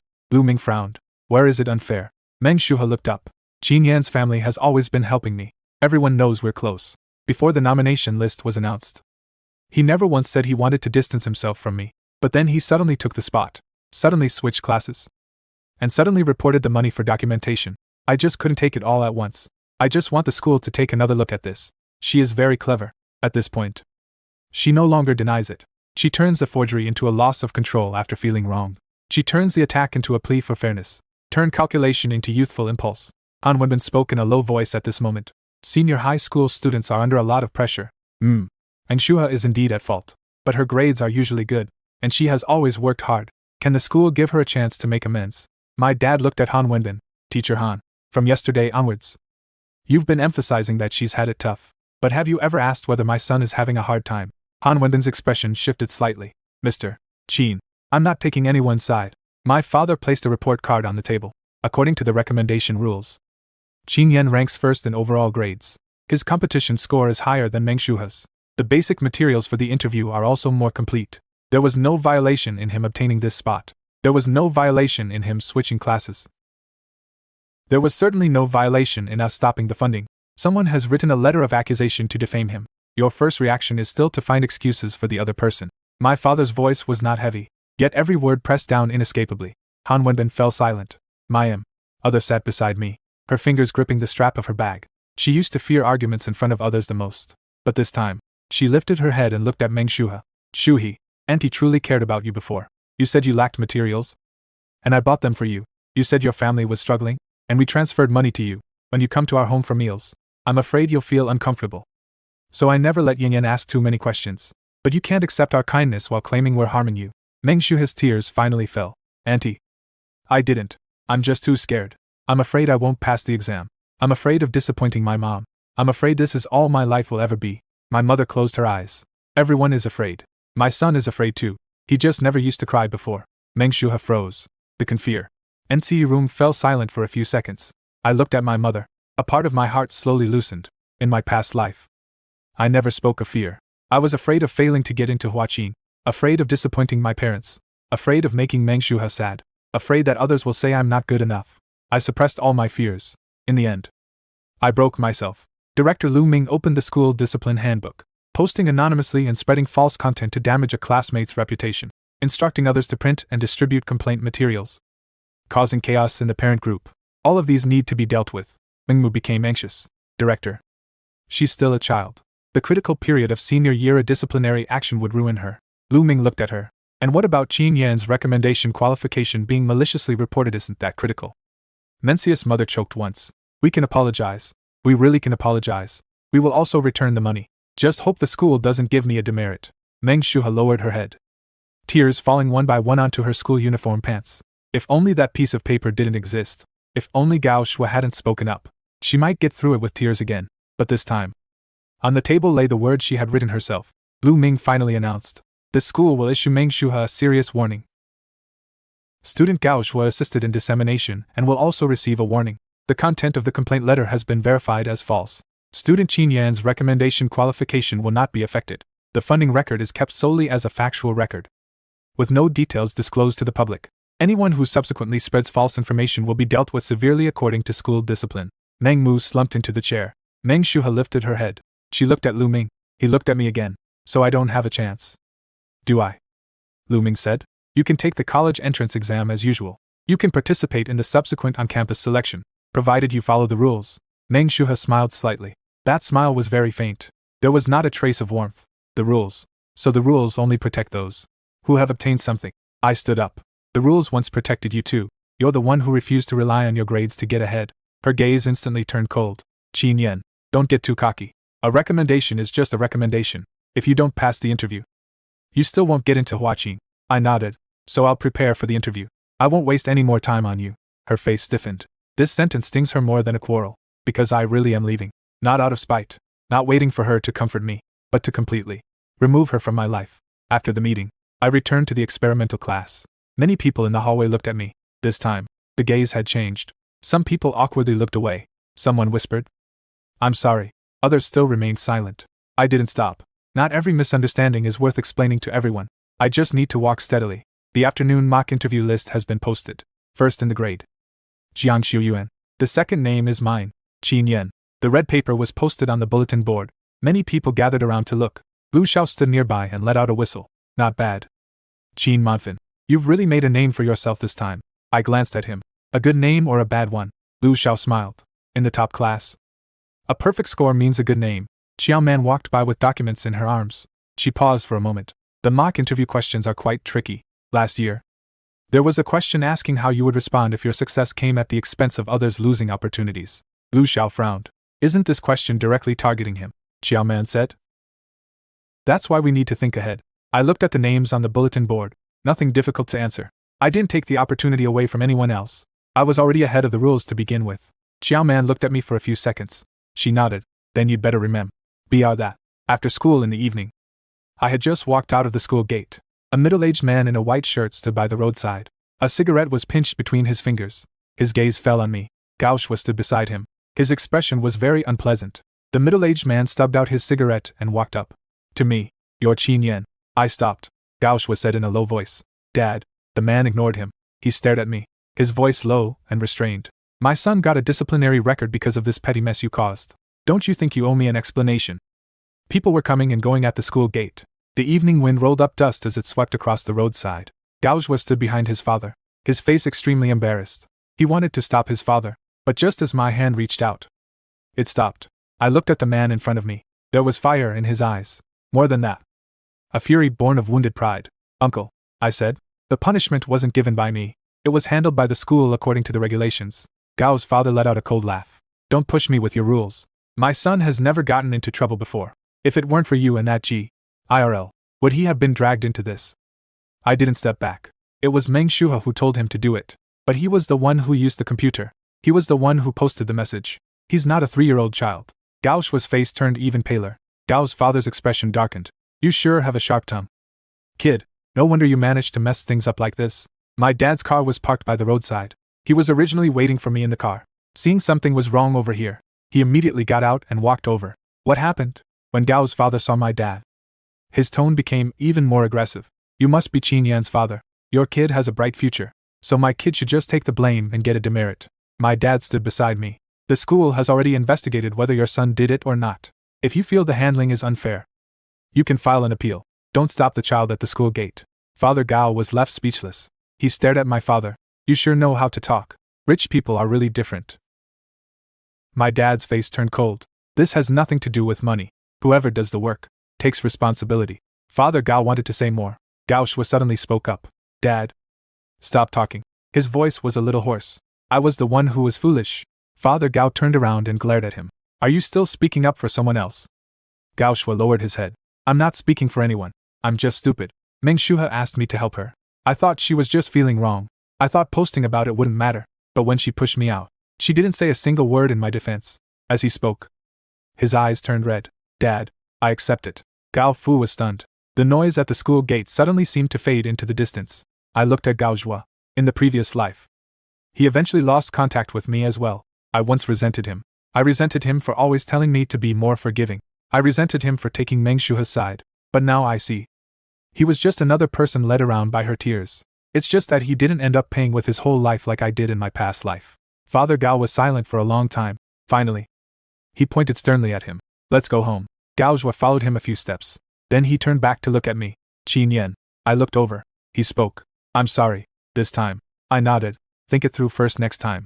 He gave a bitter smile. Got it. After getting in the car. My father didn't speak right away. Only after we had driven a while did he say it. You handled things well today. I looked out the window. I was just trying to save some energy.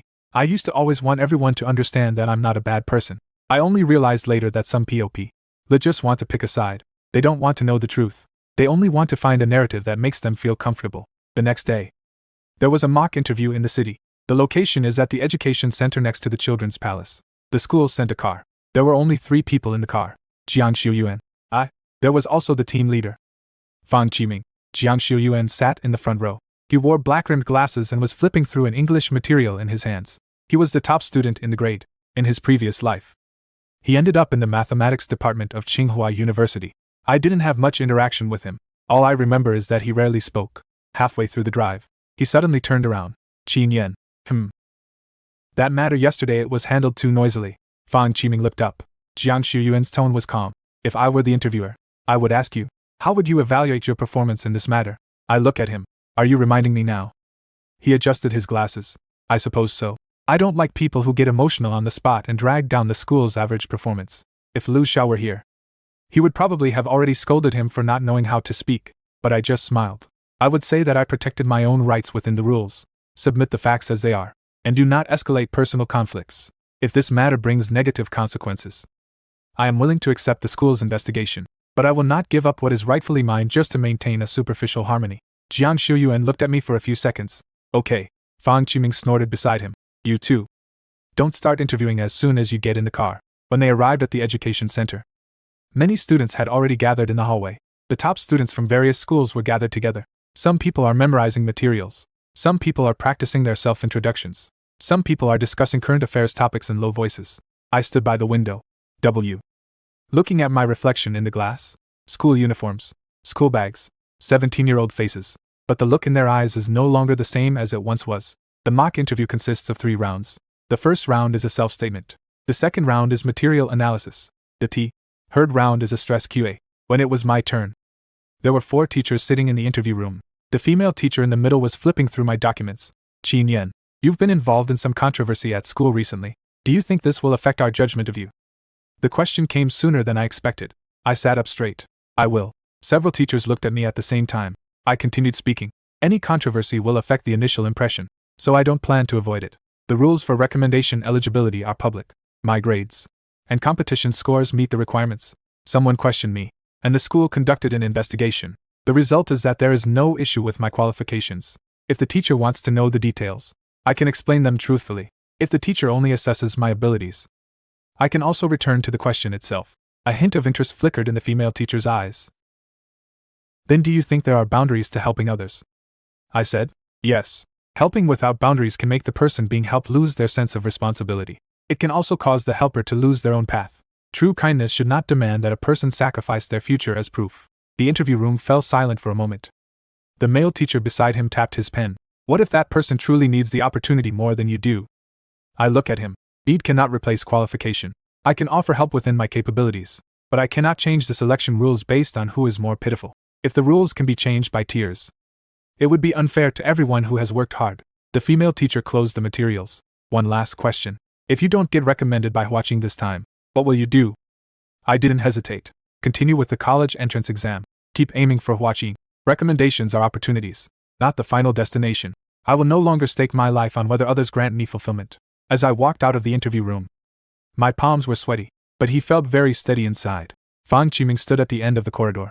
Seeing me come out, he asked, "How is it?" I said, "I asked about the school." He frowned. "How did you answer?" I gave a rough summary of what I said. After Fang Qiming heard it, his expression relaxed a little. "At least you've got some brains." Jiang Xiuyuan had also finished his interview. He stood to the side and suddenly said, "You answered the third question quite well." I looked at him. "You heard that. The door isn't soundproof." He finished speaking and lowered his head to flip through the book again. "But don't get too excited too soon. The formal interview will be harder than this." I smiled. "Yes, I know him." On the way back to school, the sunset was a deep red. I thought the day would finally end in peace. But as soon as the car drove through the school gate, Director Lu Ming's call came through on Fang Qiming's phone. After listening for a few moments, Fang Qiming's face darkened. He looked back at me. "Qin Yan, something happened at your home." My heart tightened. "What's the matter?" Fang Qiming hung up the phone. "Someone went to your dad's company and hung a banner outside. They're saying your family is abusing your power to bully others. They also said the Meng family wants to return all the financial support money to you in one lump sum. Now the situation has escalated." Head to the police station. Before Fang Qiming's car had even come to a full stop, I had already pushed open the door and got out. My father's company is not far from the school, 2 streets away. There is a small company that deals in building materials and engineering supplies. In my previous life, this company was brought down by a bad debt 2 years later. At the time, I always thought it was just a matter of business. Later, I came to understand that many collapses start with nothing more than an unremarkable crack. By the time we arrived, quite a crowd had already gathered downstairs at the company. There was a red banner with white text stretched across the entrance. It says so above: the Chin family bullies others with their power, using favors to ruin underprivileged students. A few of my dad's employees stood inside the glass door, their expressions all grim. Meng's mother sat on the doorstep, with a bulging craft paper bag placed beside her. Meng Shuha stood beside her. She didn't cry. She just kept her head down. The zipper of her school uniform jacket pulled all the way up, as if she were chilled by the wind. People around her were filming with their phones. There were whispers among the crowd. Is that the one who made the girl lose the recommendation spot? I heard she even chased after her to get the money back. We're already in our senior year. This is practically ruining someone's life. My dad walked over quickly. What are you doing here? As soon as Meng's mother saw my dad, she immediately stood up. Brother Chin, we didn't come here to argue. We're here to pay back the money. She picked up the craft paper bag. Didn't you say we owe you 19,400? I brought it all today. From today onwards, our Meng family owes your Chin family nothing. She said it very loudly, so loudly that people upstairs poked their heads out of the windows. I stared at the paper bag in her hand. The paper bag opening was tightly sealed with tape, as if it had been prepared long ago for everyone to see. My father didn't answer. Paying back the money is fine. Go to the bank to transfer the money. Write down the purpose clearly. Don't block the company entrance. Mencius's mother's eyes suddenly reddened. Brother Chin, are you refusing to even take the money? Our family has borrowed from all our relatives. Shuha's father is still lying in the hospital bed. We just want to settle the debt. Why do you have to humiliate us like this? My mother also came rushing over. Upon hearing this, her face went pale for a moment. I reached out to support her. Mom, don't go over there. Meng Shuha finally looked up at me. There was none of yesterday's panic in her eyes. Only a deep, profound calm remained. This time, she wasn't here to beg. She came to nail the Chin family in front of everyone. I walked over to my father. Auntie, the money can be repaid. But before repaying the money, let's get 2 things straight first. Meng's mother looked at me. Is there anything else you want to say? I said, first, what you're repaying now is the money my family previously funded. It's not the money to buy off our withdrawal of the school's registration. Second, the matter of your report letter yesterday has nothing to do with this sum of money. Returning the money doesn't mean you didn't spread rumors. The murmurs around them quieted down a bit. Meng's mother's expression froze. She quickly pushed the paper bag forward again. We're not educated. We don't know how to talk about grand principles. We only know one thing. If you owe money, you pay it back. Here's the money now. Take it. Don't ever use this matter to pressure Shuhi again. My father glanced down at the paper bag. If it's just about repaying the money, I'll give you an account.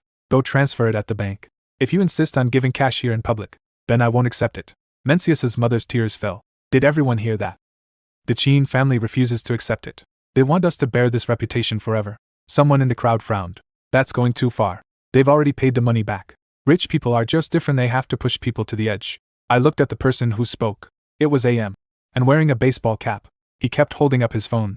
The camera aimed directly at my father. I walked over. Are you a relative of the Meng family? The man's expression changed. I was just passing by. You're still holding your phone up for so long while passing by. You're pretty enthusiastic. He immediately hid the phone behind his back. I didn't snatch it. I just looked at the police officer patrolling nearby. Uncle. He's been filming since before we arrived. This is the entrance to the company. If it involves malicious editing and distribution, we will report it to the police. The man's face visibly darkened. The police officer walked over and first had the banner taken down, and Meng cried, saying she had only come to return the money. The police officer looked at my father. Would you like to mediate? My father said, all right, but not at the doorstep. Let's go to the police station. Mencius's mother was stunned for a moment. She probably didn't expect us to be so straightforward. She came to the company entrance to make sure people saw that the Chin family showed no mercy. But once inside the police station, every word had to be written down in the records. Meng Shuha gently tugged at her sleeve. Meng's mother gritted her teeth. Fine, let's go. Half an hour later, we were sitting in the mediation room. The craft paper bag was placed on the table. The police officer counted it in person. Inside, it wasn't 19,400. It was only 12,000. Mencius' mother's face instantly changed. How could this be? I clearly counted. The police officer glanced at her. The exact amount of cash will be determined by an on-site count. My father asked coldly, where's the remaining 7,400? Mother Meng opened her mouth as if to speak. It might be that I was too hasty and grabbed the wrong bag. I looked at her. Ma'am, You happened to grab the wrong one quite conveniently. I didn't take the wrong banner. The person filming didn't call out the wrong thing. I took the wrong money. Meng Shuha's fingers curled tightly. She said in a low voice. Qin Yan. You don't have to do this, I said. It is necessary. Because every step you take now is calculated. The police officer tapped the table. Speak properly. Meng's mother wiped away her tears. We're not refusing to pay. We'll find a way to come up with the rest of the money. But could you first write a statement confirming that the Qin family's previous financial support was given voluntarily? It shows that Shuha didn't lie to you. It shows that the school's disciplinary action can be revoked. My dad let out a laugh. So that's what you were getting at. Mencius's MOT. Her took a folded piece of paper out of her bag. I had someone write it. Take a look. My father took it. I also saw the words above. The earlier part was written very politely. The Qin family voluntarily provided financial support to the Meng family. There is no debt dispute between the two parties, willing to reach a settlement with the Meng family. But the last line read, the Qin family will explain to the school that the previous filing was based on a misunderstanding and will no longer raise objections regarding the recommendation qualification. I placed the paper BAC K on the table. It's not about repaying money. It's about buying silence. Meng Shuha's face turned pale for a moment. Mother Meng quickly said, no. We just want to let things go. I looked at Meng Shuha. You want to let things go? Or do you want the qualification recommendation to be reviewed again? She didn't answer. Just then, my dad's phone rang. He picked it up and, after listening for just a few seconds, his face darkened. The voice on the other end of the line was very loud. I hear someone say, President Qin. Let's put this afternoon's contract on hold for now. News about your family's situation has spread among the client groups. We're also worried it might affect the project. My dad held his phone. Saying nothing, Meng Shuha lowered her head. Her lips moved very subtly, as quick as a needle. I see. This was their real purpose today. Not to repay the debt. Not to apologize. They're setting the fire against my dad. The police officer told both sides to calm down first. My D. had pushed back the so-called explanation note. We won't sign this. Just transfer the money through the bank to make up the difference. As for the complaint letter, how the school handles it is none of our concern. Mingmu suddenly stood up. Brother Qin. Are you determined to push us into a corner with no way out? My dad looked up at her. The road has always been there. It's you who chose not to walk it. By the time we left the police station, it was already dark. Streetlights flickered on the cold, wet pavement. My mother remained silent the entire time. I held the copy of the mediation record, my fingers tightening bit by bit. As soon as I got home, Director Lu Ming called. My dad put it on speakerphone. Lu Ming's voice was heavy. Qin Yan's parent. There's been a new development in the situation. Someone filed a real name complaint against the Tsinghua recommendation materials. The higher authorities have requested the school to submit a supplementary explanation by tomorrow morning. If the explanation is insufficient, the recommendation materials will be temporarily withheld from submission. My mother's breathing suddenly became erratic. I stared out the window at the pitch-black night. Meng Shuha finally brought the knife to the most critical spot. The next morning, when I arrived at school, there were even more people in front of the bulletin board than the day before. The forum has already closed comments, but screenshots from the parent group are still spreading everywhere. Some say the Qin family refused the money to ensure the Meng family would never be able to hold their Eid's high. Others say the Meng family couldn't come up with the full amount and still put up a banner, clearly trying to make a public spectacle of the matter.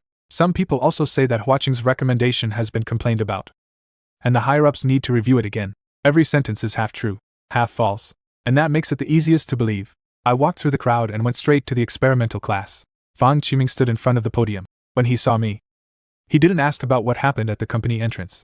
He simply placed a stack of exam papers on my desk. First period is self-study. You do this set. I nodded, sat down, pick up the pen, turn the page. After completing the entire set of movements, my heart felt a little more settled. In a chaotic situation, the worst thing is to follow someone else's pace. Meng Shuha wants me to exhaust myself with explanations. She wants to tire my parents out with dealing with things. She wants the school to think it's too much trouble to recommend me. Then I must be even more careful. After the first CLA/SS ended, Director Lu Ming sent someone to fetch me. When I arrived at the meeting room, the principal was also there. My parents were seated on one side. Meng Shuha and his mother sat on the other side. Han Wenbin sat near the door, with a thermos placed in front of him. He glanced at me as I entered, then quickly looked away. A printed document lay on the table. The heading reads Explanation of Real Name Complaint. The complainant is Meng Shuha's mother. The content is more formal than the accusation letter in the parent group. It states that the Qin family has long exerted psychological pressure on Meng Shuha under the guise of providing financial support, saying that I publicly humiliated a struggling classmate in the classroom, saying that my parents pressured the school, leading to unfair treatment by the school. Finally, requesting to postpone my recommendation materials, reorganize the grade level review. After reading it, I smiled. The principal looked up. Qin Yan, what are you smiling about? I said. They finally wrote clearly what they wanted. Reorganize the grade review. This is not an appeal against disciplinary action, nor is it about returning money. It is about regaining the recommendation quota. Mencius's mother immediately spoke up. We are simply asking for fairness. SS. Your family has money and connections. If we don't make our words clear in writing, who will listen to the voices of ordinary people like us? My father placed last night's mediation record on the table. Yesterday, you put up a banner at the entrance of my company, loudly demanding the repayment of the debt. In the end, there was only 12,000 in cash. They also gave us a statement asking us to withdraw the school record. Is this what you call demanding fairness? Mencius's mother's face turned pale. I took the wrong money. That piece of paper was also written by someone else for me. I don't understand those things. The principal looked at Lu Ming. Are there records at the police station from last night? Lu Ming nodded. Yes. I've already verified it. The Qin family didn't accept cash. They also didn't sign a settlement statement. Meng Shu had kept his head down the whole time. It was only then that she spoke softly. Principal, I know my mother didn't handle things properly, but I really just want to study. I also admit that I lost my temper earlier, but the recommendation qualification affects a lifetime. Could you give me a chance to compete openly? She phrased that very cleverly. Open competition. Sounds clean. Also sounds reasonable. But she avoided the most important point. The rules have long been made public. The competition has long been over. I looked at her. You said open competition? Then let it be based on the SCO's original grades and competition scores. You're 9 points lower than me. Your competition score is also lower than mine. What makes you think you deserve a redo? Meng Shuha looked up. The corners of my eyes turned red. Because your family helped me before. Everyone thinks I took advantage of it. Now you're using that help to pressure me. How am I supposed to compete fairly? I said. You've got it backwards. Those helps were never part of the recommendation review to begin with. It was you who first used poverty and pity to demand that I give up my spot. Only then did I bring out the accounts. If you only talk about results from the very beginning, no one will talk about money. The meeting room fell silent for a moment. The principal flipped through the materials. What Hua Qing wants is a supplementary explanation. Key points include the recommendation process, performance criteria, and handling of campus public opinion. We will report truthfully. Mencius's mother grew anxious. Principal, you can't just look at grades. We, Shuhi, have always worked very hard. If she doesn't get this opportunity, she will really. The principal interrupted her. The college entrance exam is still there. Regular batch admissions are also available. Not having a recommendation qualification doesn't mean you have no place to study. These words were like a very light slap. Meng Mu's lips trembled. Han Wenbin finally spoke at this moment. Principal, I've been with this class for 3 years. Qin Yan's grades are stable. And Meng Shuha is also very hardworking. As things have developed to this point, both sides have their emotions. If the school only reports Qin Yan's materials, the outside world might think we haven't taken care of students in need. Fang Qiming was standing at the door. No one knew when he had arrived. He added coldly, Hua Qing's recommendation is not a hardship subsidy. Everyone in the conference room turned to look at him. Fang Qiming walked in and placed a summary of results on the table. These are the results from the last 3 joint exams and 2 T.M. tests, since Qin Yan transferred to the experimental class. He has scored full marks in both math and physics. His mock interview performance was also among the top. If a student like this gets put on hold just because someone else cries louder, then what's the point of the school's selection process? Han Wenbin's expression turned grim. Mr. Fang. That's not what I meant. Fang Qiming looked at him. Then what do you mean? From the very beginning, you've been advising Qin Yan to give up. When Meng Shuha made her post, you said she was under too much pressure. When the complaint letter came out, you said we needed to accommodate disadvantaged students. Teacher Han, are you really managing the class? Or are you fighting for a spot for a certain student? Han Wenbin suddenly stood up. Fang Qiming, watch your words. The principal frowned. Sit down. All of you. I looked at Han Wenbin's face. He got angry very quickly. Too quickly for it to be just the result of a colleague talking back to him. It was more like a hidden place being touched. Director Lu Ming suddenly pushed another document in front of the principal. One more thing. The Information Center found that the electronic version of the complaint letter in the parents' group last night appeared not only at the print shop. Its earliest editing record came from a computer in the school's senior year office. The meeting room fell silent.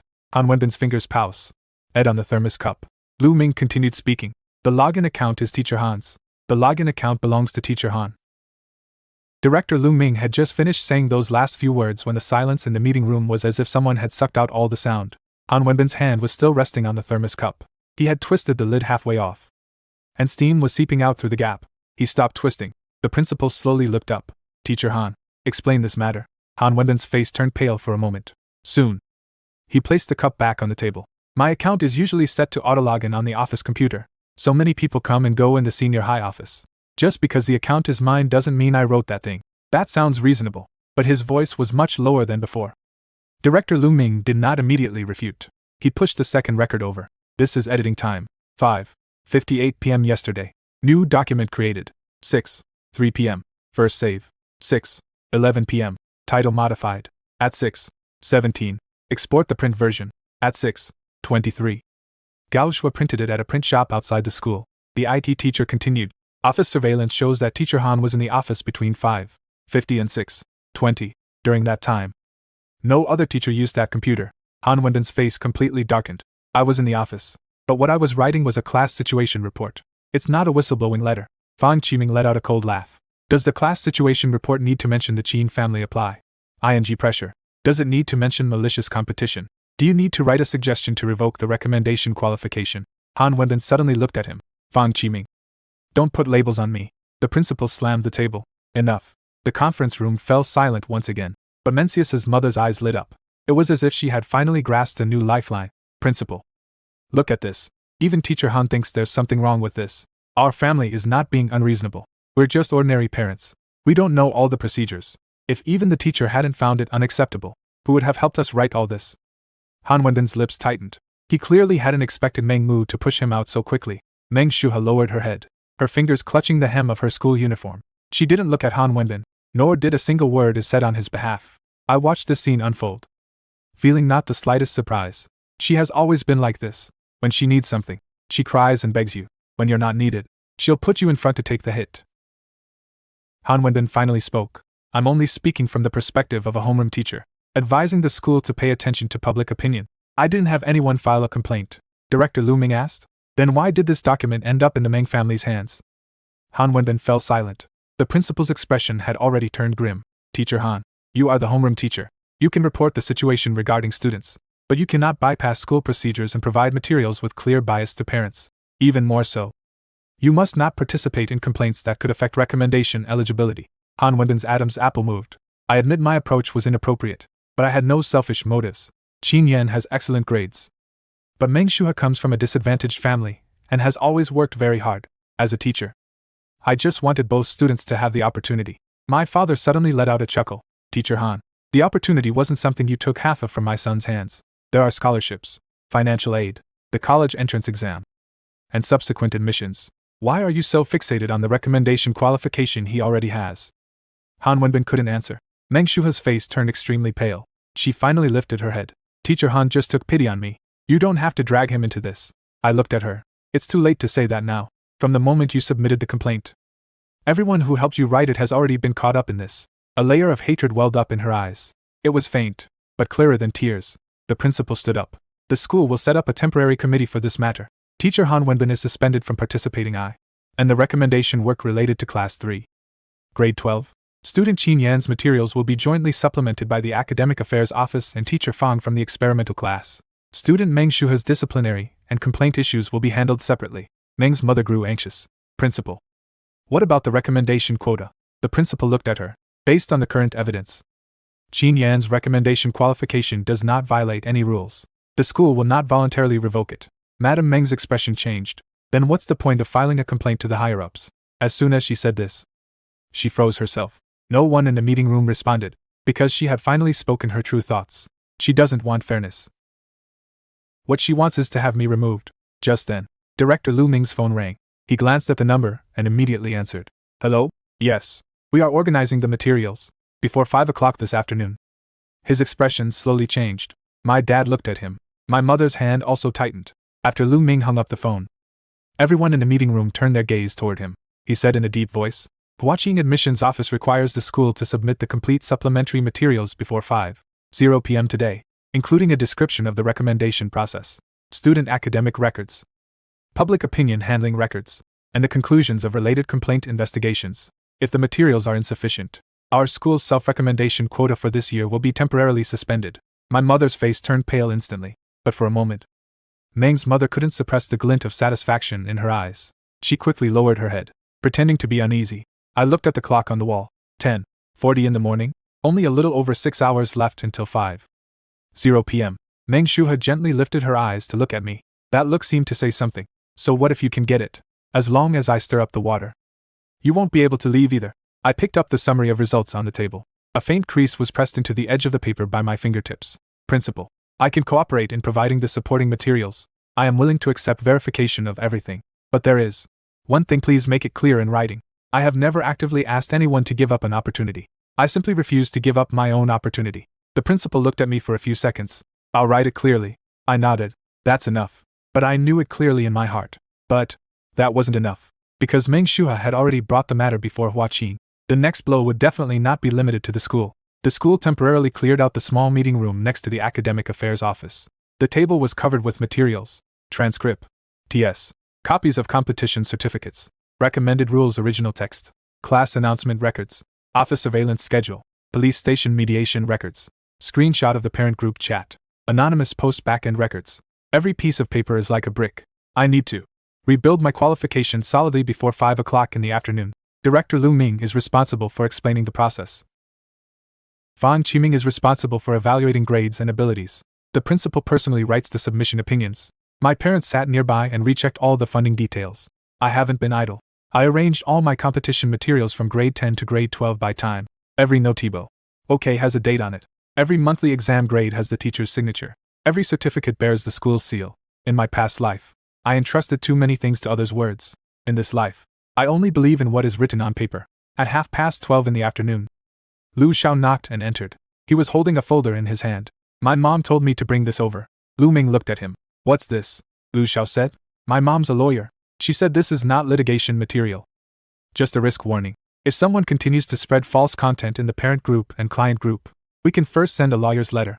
Also, it's best to avoid emotional judgments in the school's statement and only write the chain of evidence. After he finished speaking, he placed the folder on the table. My mom also said that bad people like nothing more than turning things into a battle of conflicting stories. As long as you nail down the timeline, she won't have any room to squirm. Fan Qiming shot him a glance. You sure are good at passing messages. Lu Xiao chuckled. My mom's exact words were even harsher. I'm afraid it might scare the principal. The tense atmosphere that had persisted all morning finally eased a bit. But it only loosened a little. Because time was still moving forward. At 1:45, Gao Zhuo arrived. He stood at the door, looking very pale. He clutched an old envelope in his hand. Director Lu Ming frowned slightly when he saw him. What are you doing here? Gao Zhuo said in a low voice. I'd like to add something. He placed the envelope on the table. Inside was a note that had been folded many times, and 2 printed pages of chat records. This is the note Meng Shuha gave me. I handed in one yesterday. This one is from the day before. He asked me to post the matter on the forum. She said that once public opinion builds up, the school won't dare to submit the materials right away. Meng Shuha had indeed laid the groundwork in advance. She wasn't panicking at the last minute. From the day I signed my name, she had already started looking for a weapon. Gao Zhuo's voice was very hoarse. The chat records were exported from my old phone last night. She deleted them, but I still have them here. She didn't directly write about allowing or not allowing anyone to be disqualified, but she said she wants everyone to know that Qin Yan is unworthy. I looked at Gao Zhuo. He didn't look at me. He lowered his head, as if finally setting down the stone that had been pressing on his back. Lu Ming took the materials. Do you know that adding these will affect your previous disciplinary statement? Gao Zhuo nodded. Yes. I know him, but I don't want to carry it for her anymore. He paused. Qin Yan is right. If I help her once, there will be a second time. The small meeting room was quiet for a moment. I didn't say thank you. At a time like this, saying thank you feels too light. I only said, don't let yourself be used as a pawn again. Gao Zhuo forced a bitter smile. It already hurts enough. At 3:30 in the afternoon, the first draft of the school's supplementary materials was completed. The principal read through it word by word. No unnecessary emotions. No exaggerated accusations. Only a timeline and evidence. At 3:55, the documents began to be scanned. The printer and scanner worked together, emitting a continuous hum. I sit on the chair in the hallway, staring at the wall opposite. On the wall is a slogan for this year's college entrance exam pep rally. Every second feels slow. At 4:22, the IT teacher suddenly rushed out of the office. Director Lu, there's a problem. Everyone looked up. The IT teacher's face was grim. The Huatsing admissions office just called back. They received a withdrawal notice in the system. My dad suddenly stood up. What withdrawal notice? The IT teacher printed out the page. The paper had just come out. Still warm. I spotted the top line at a glance. Qin Yan voluntarily gave up this year's Hua Qin independent recommendation qualification for personal reasons. Below is my father's signature, and a crooked Qin Yan. My mother's face instantly lost all color. We never signed this. My F.A. The picked up the paper, the veins on the back of his hand bulging. This isn't my handwriting. Director Lu Ming immediately asked. What's the source? The IT teacher said. Fax scanned copy. The number doesn't belong to the school. Sent at 4:08. The principal's face turned ashen. Contact the admissions office immediately. Make it clear that this withdrawal document is invalid. Fang Qiming snatched the paper away. Who did this? No one answered. But everyone had a direction in their hearts. I looked down at the forged retraction notice. The signature was crude, but it seized the most critical moment. As long as the school is one step late in confirming, as long as the admissions office changes my status to withdrawn first, any explanation afterward will turn into another tug of war. Meng Shuha doesn't need to prove she's worthy. She just needs to make sure I don't have time to prove I have. And given up. My dad took out his phone. Call the police. I said. I also need to check the fax number. Lu Xiao immediately spoke up. I'll ask my mom. This kind of forged signature is different in nature. The principal's voice was frighteningly deep. Investigate. Investigate him. Immediately. At 4:37. The admissions office confirmed that the withdrawal statement would not be processed for the time being, but the school was required to submit a statement of invalid signature before 5 o'clock. I also had to confirm with the parent via video call on the spot. I sat down in front of the computer. The camera lit up. In the screen appears an admissions officer. She looks serious. Are you Qin Yan? Yes. Do you voluntarily give up your qualification for this year's Huaqing independent recommendation? I looked at the camera. No. I never signed any waiver or retraction materials. I still confirm acceptance of the school's recommendation. The teacher looked at my parents again. They confirmed separately. The signature is invalid. The withdrawal of materials is invalid. 4:50. The school's supplementary materials and the invalidation notice were issued simultaneously. When the completion prompt popped up, everyone in the meeting room breathed a sigh of relief. But I didn't, because at that moment, the phone vibrated. It was still that unfamiliar number. You got lucky this time. See you at the formal review. I stared at that line of text, my palm growing cold bit by bit. She still had a trick up her sleeve. That same evening, the police station traced the source of the fax. It was sent from a small print shop 2 blocks away from the school. The person captured on the surveillance footage was wearing a hat and a mask. They had a slender build, wearing an ordinary gray coat. Face can't be clearly seen, but he timing was very precise. Entered the shop at 4:05 p.m. Fax sent at 4:08. Left at 4:12. The shopkeeper said the other party paid in cash. No contact information was left. My dad's face darkened after looking at the surveillance screenshots. Very thorough preparation. My mom sat on the sofa and barely spoke all night. It wasn't the money she was afraid of. It's not the she's afraid of the noise. What she fears is that these things keep coming at me. Time and again. I handed over all the unfamiliar text messages in my phone to the police station for filing. The officer said the number was a temporary SIM card. It takes time to look into it. I'm not surprised by this sentence. Meng Shuha can now do more than just cry. She knows how to use other people. Use Gaozhua. Use her mother. Use Han Wenbin. Use anyone who seems to have no direct connection to her. She hid herself behind. Only handed over a piece of paper at a critical moment. Sent a single sentence. Revealed a glance. On the second day of school, Han Wenbin did not attend class. Class 3, grade 12 temporarily had a substitute teacher. The school did not disclose the details. A brief notice was posted regarding the recent controversy over recommendation qualifications. The school has completed its investigation and reported the findings. Student Qin Yan's recommendation process was compliant, and the qualification remains valid. No students or parents may continue to spread false information. The signature was the principal's office. When this notice was posted, many people gathered in the hallway. Meng Shuha stood at the back of the crowd. After reading the notice, she neither cried nor made a scene. She just turned and walked away. The quieter she was, the more I knew it wasn't over. During the third class in the morning, the admissions office of Huaqing officially notified the school, due to a recent increase in complaints. The school needs to arrange a re-evaluation of recommendation qualifications this Saturday. The review adopts an online interview combined with a QA on materials. The student participates in person. The school recommended teacher is present. If the review is not passed, the recommendation qualification will be voided. When this news came out, the experimental class fell silent for a few seconds. Lu Xiao cursed. That's too harsh. Xiao Man frowned. This is not an ordinary interview. This is a review conducted with skepticism. Jiang Xiuyuan, sitting in the front row, paused in his action of flipping through a book. He turned his head to look at me. You'd better memorize all the materials thoroughly. They might ask about everything from character and conduct to competitions, from funding to family. I nodded. Yes. I know him. Fang Qiming called me into his office. On his desk lay a stack of test questions and a stack of materials. From now on, aside from class, Come to me half an hour before evening self-study every day. We'll do QA training. Remember this. Don't play the pity card. Don't use foul language. Don't let your emotions get the better of you. When someone asks why you won't give in, just say it's the rule. When someone questions your compassion, talk about boundaries. When others ask about family support, just state the facts. I said, got it. Fang Qiming looked at me. And one more thing. If they ask about Meng Shuhe, don't comment on her character. Only say what she has done. I nodded. I won't leave her any words she can use against me. Fang Qiming looked at me for a few seconds. You really don't seem like you're 17. I didn't respond to that. I was just looking down at the materials. The first round of training lasted until noon. Fang Qiming's questions came quickly, and they were also tricky.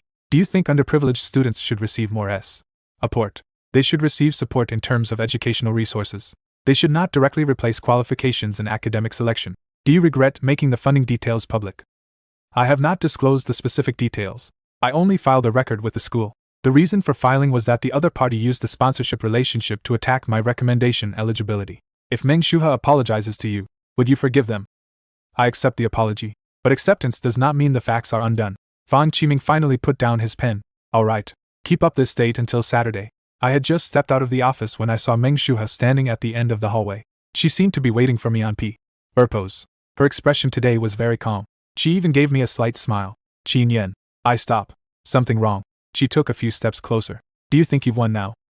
I said nothing. She said softly. You got my mom sent to the police station. Drag teacher Han into the water. Let Gao Zhuo take the blame. Now the whole school is on your side. You're really impressive. I looked at her. These aren't things I asked them to do. They did it themselves. Her smile faded slightly. You're always so good with words. You used to explain problems to me just like this, writing every step so clearly, as long as the process was right, the result would definitely be yours. She pulled an old notebook out of her bag. The cover is blue. The edges and corners are a bit worn. I recognized it at first glance. That was the physics competition notes I had organized for her in my sophomore year of high school. She hugged the notebook to her chest. What do you think, if teacher Huaqing knew about those so-called competition strategies of yours, that many of them appear in my notes? How will they feel? I looked at her. No panic in my heart. I only find it ridiculous. That notebook was written by me for her. Now she wants to use it to prove that I copied her. The handwriting is mine, I said. She nodded. Yes. So it's even more troublesome. You've written so many things to me. Who can tell which parts you taught me, and which parts one wrote first for you to see? I finally understood what her next blow would be. She was going to drag even my most stable competition material into the mud. She couldn't take away the spot. Then she questioned whether I was worthy. She stared into my eyes. The reviewing teacher will look at the materials. I'll also look into the suspicious points. As long as there are suspicious points, you won't be so clean. I looked at the notebook in her arms.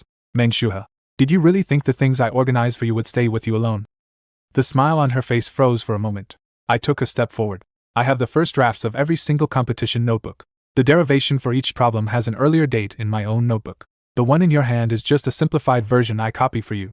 Her fingers tightened. I continued, you'd better hand it in. In this way, the grading teacher will be able to see it. I once paved the way for you to walk on. Her expression finally changed. But soon, she smiled again. Then let's give it a try. Saturday morning? The review interview began on time. The conference room was set up with computers. The camera is pointing directly at me. Principal Lu Ming and Fang Qiming are sitting to the side. 3 teachers from Huaqing appear on the screen. The female teacher in the middle opens the materials. See, last mate Qin Yan, before the formal QA. We have received an additional challenge. The challenge concerns the attribution of your physics competition notes and achievements. She placed a scanned image on the screen. Blue cover. Familiar handwriting. Familiar deduction. The female teacher looked up at me. Please explain. Who exactly do these contents belong to? 18. I looked at the blue cover on the screen. That notebook had been scanned very clearly. There is also a faint crease at the bottom right corner of the cover. It was pressed in during the winter of my sophomore year of high school when Meng Shuhe stuffed it into her backpack. I even reminded her at the time, don't fold it. The diagrams for a few of the questions inside are very detailed. She smiled and said, got it. Teacher Qin. The female teacher on the screen was looking at me. She didn't rush me. No one spoke in the meeting room either. I placed my hands on the table. My fingertips were steady. I wrote this content. The female teacher asked. How do you prove it? I looked up at Fang Qiming. Fang Qiming pushed the file bag he had prepared in advance toward me. I open it. Inside is a stack of old notebooks. The pages have yellowed. The corners are curled up. Each cover is marked with a date. First semester of senior year. Winter break of Sani. Or year. Second semester of senior year. And a few sheets of draft paper tucked inside. This is my original derivation notebook. The content in the blue notebook is a cleaned-up version I copied from manhwa. A lot of the intermediate trilateral processes were removed from it. It als. Changed some competition-style writing into steps that were easier for her to understand. I opened the first book flat. I aimed the camera at the footer. There was a tiny line of text there. February 16th, 11:20 p.m. Below is the initial derivation for the same electromagnetic problem. There is an error. There are corrections. There is a redrawn force diagram. I turn to the back. Here's the revised version from February 18th. The contents of the blue notebook correspond to this version. If you compare, teacher, you'll notice that the blue notebook only retains the last 4 steps. There are no derivations in the first 3 pages. The male teacher on the left side of the screen leaned in a little closer. Why did you keep these drafts? Habit, I said. When I work on competition problems, I leave the wrong paths as well, because mistakes remind me more than the correct answers. Later, when organizing for manhwa, I only copied the parts she needed to see. The female teacher asked again. In other words, the notes in her hand were indeed written by you. Yes. Did she participate in the derivation of these problems? I paused for a moment. She asked about the problems, but she didn't take part in the complete derivation. If the teacher needs, I can explain which parts she got stuck on. The female teacher nodded. Speak. I turned to another page. For this problem, she got stuck on the direction of the Lorentz force. She always confuses the direction of velocity with the radial direction. So in the organized version, I drew the center position 3 times. On page 37 of the blue notebook, there are 3 consecutive small circles. That's not my habit. It was to correct her mistake. The 3 teachers on the screen lowered their heads to check. Fang Qiming switched the scanned document to page 37. As expected, 3 small circles were arranged together. A line of text was written beside it. Don't stare at the radius. First find the center. That was my handwriting. It was also something I said to her many times back then. The female teacher looked up. You remember these details very clearly, because that time could have been used to work on my own problems. The meeting room fell silent for a moment. I didn't emphasize it, nor did I sound aggrieved. I simply said this sentence. It was already heavy enough. The teacher on the right side of the screen asked. Some people question that you are now presenting these materials as if they were written at the last minute. I flipped the knot. Ebook to the back cover. These notebooks have always been kept in the lower drawer of my desk at home. Both the paper and the ink reveal the passage of time. The school also has corroborating evidence. Director Lu Ming immediately chimed in. During the winter break tutoring for the competi, tie-in in the 2nd year of high school, student Qin Yan frequently borrowed materials from the physics department. The borrowing record is still here. The dates match the content of these notes. Fang Qiming added another sentence. 2 of the questions were from the internal training materials of the city competition team back th. And Meng Shuha did not participate in that training session. Qin Yan did. The female teacher's pen paused. When Meng Shuha provided the materials, did he specify that the content was organized by Qin Yan? Director Lu Ming shook his head. The statement she submitted is that it was formed through mutual discussion between both parties. I smiled. Very quiet. The phrase mutual discussion is quite convenient. Asking questions is mutual discussion. Taking the organized answers is also part of the joint discussion. But the results of a competition cannot be attributed based on vague statements. The female teacher looked at me. If you voluntarily gave her your notes back then, and now use them to prove yourself, isn't there a contradiction? No, I said. I am willing to help my classmates. That doesn't mean I give up my right to attribution. I am willing to explain the solution to her. That doesn't mean she can take my handwriting and use it as evidence to question me when I am being reevaluated. This time, none of the 3 teachers on the screen spoke immediately. The principal sat beside them, his back very straight. My mother's hands rested on her knees, her knuckles white. My father stared at the old notebooks, his gaze heavy. The female teacher finally spoke. We still need to conduct an instant verification. Now I'll give you a variant problem of the same type. Solve it on the spot. At the same time, we will connect with classmate Meng Shuha, since she advocates for co-formation. She can also explain the thought process together. The air in the meeting room suddenly tensed up. The screen switched. A new question appeared on the display. The magnetic field region had changed. The boundary conditions have also changed. In the last question, energy loss was also added. The female teacher looked at me. 15 minutes. Please begin. 19.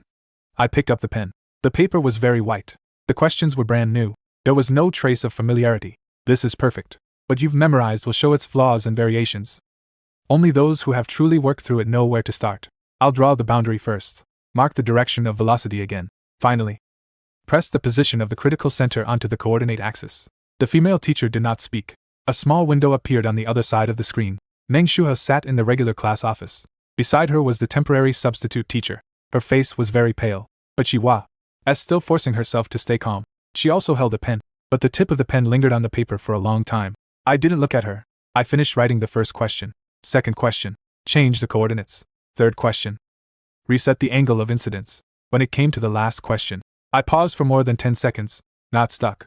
This problem has a trap. After energy loss, the radius does not shrink proportionally. First, determine whether the particle can still cross the second boundary. I'll strike out the previous line of thought. Start a new line. You can't directly substitute the radius here. First, you need to compare the critical velocity. I spoke as I wrote.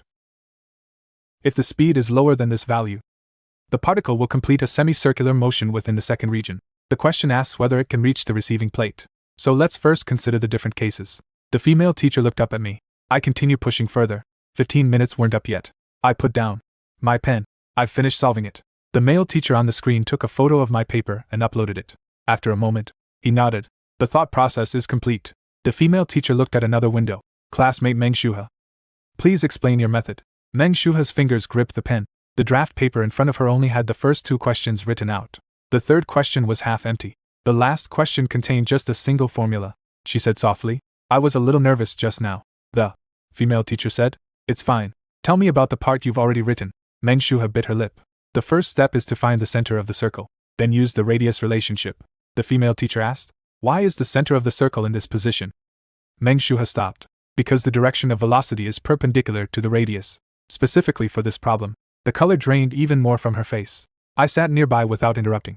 Fang Qiming also remained silent. For this review, she had to speak for herself. She was silent for a long time. I didn't figure it out right away. The female teacher asked again. In the blue notebook you submitted, there are multiple similar problems. If these contents were formed jointly by you and Qin Yan, you should at least be able to explain the basic ideas. Meng Shuha's tears suddenly fell. She looked up at the screen. Teacher, I didn't say I wrote all of that. I just said we used to study together often. Qin Yan now claims everything as his own. I think it's unfair. She used the word fair again. She had said it so many times. It had nearly lost all its weight. The female teacher's voice was calm. What we are asking about now is the attribution of the results. It's not about the learning relationship. Meng Shuha's shoulders trembled slightly. But he clearly said before that he was willing to keep helping me. Now he's bringing out these notes. Isn't he just trying to prove I relied on him for the very thing? I finally spoke. It's not proof. You're the one who sent it to review first. I can only explain where it came from. She looked at me. The hatred in the eyes could no longer be hidden. Qin Yan, do you have to push me to this point? I said. You were the one who handed in this notebook. And you walked this path on your own. The female teacher interrupted us. Both sides should stop their emotional arguments. We have taken note. She lowered her head and exchanged opinions with the other 2 teachers. The only sound left in the meeting room was the rustling of paper. Just then, a knock sounded at the door. Director Lu Ming frowned. Who? The door opened. Gao Shui stood outside. His face was pale. And he held an old photo album in his hand. Director, I have some supplementary materials. Lu Ming looked at the principal. The principal nodded. Gao Shui walked in. He did not look at Meng Shuha. Simply placed the photo album on the table. During the winter break of sophomore year, the school's physics competition team went to the city library to study on their own. I went there too. Here are a few photos. In the photo, Qin Yan was drafting those problems. The photo album opens. The photo is a bit blurry. It was taken with an old digital camera. The background is a long library table. I am writing problems with my head down.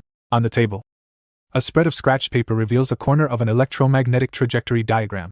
The date is printed at the bottom right of the photo. 3 days earlier than the corresponding content in the blue notebook. Gao Shui's voice was very low. Meng Shuha didn't go that day. She said there was something going on at home. Later, Qin Yan gave her the organized notes. I've seen this before. In Meng Shuha's small window, she was completely frozen.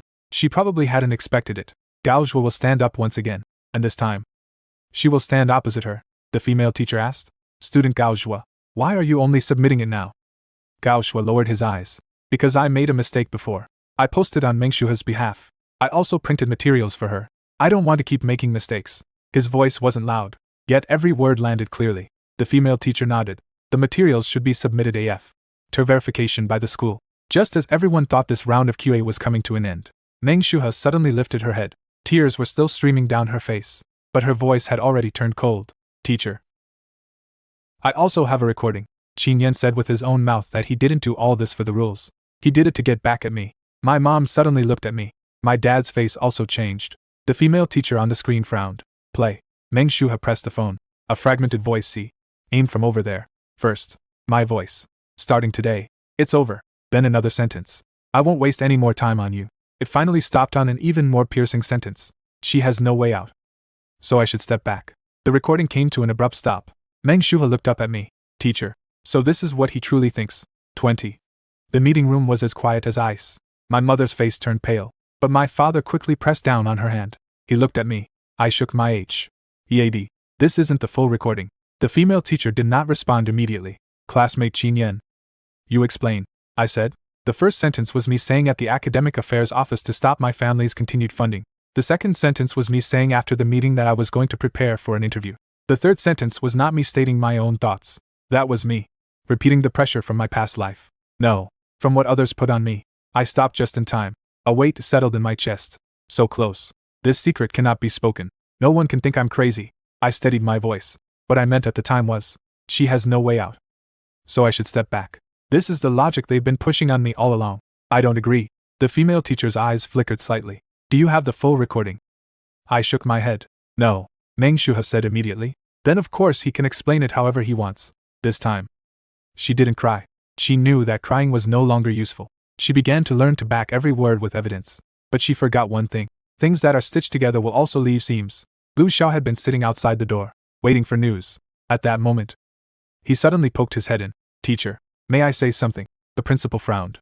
What are you doing here again? Lu Xiao raised his hand. I'm not coming in. My mother overheard what was said on the phone just now. She said this recording can undergo audio authentication.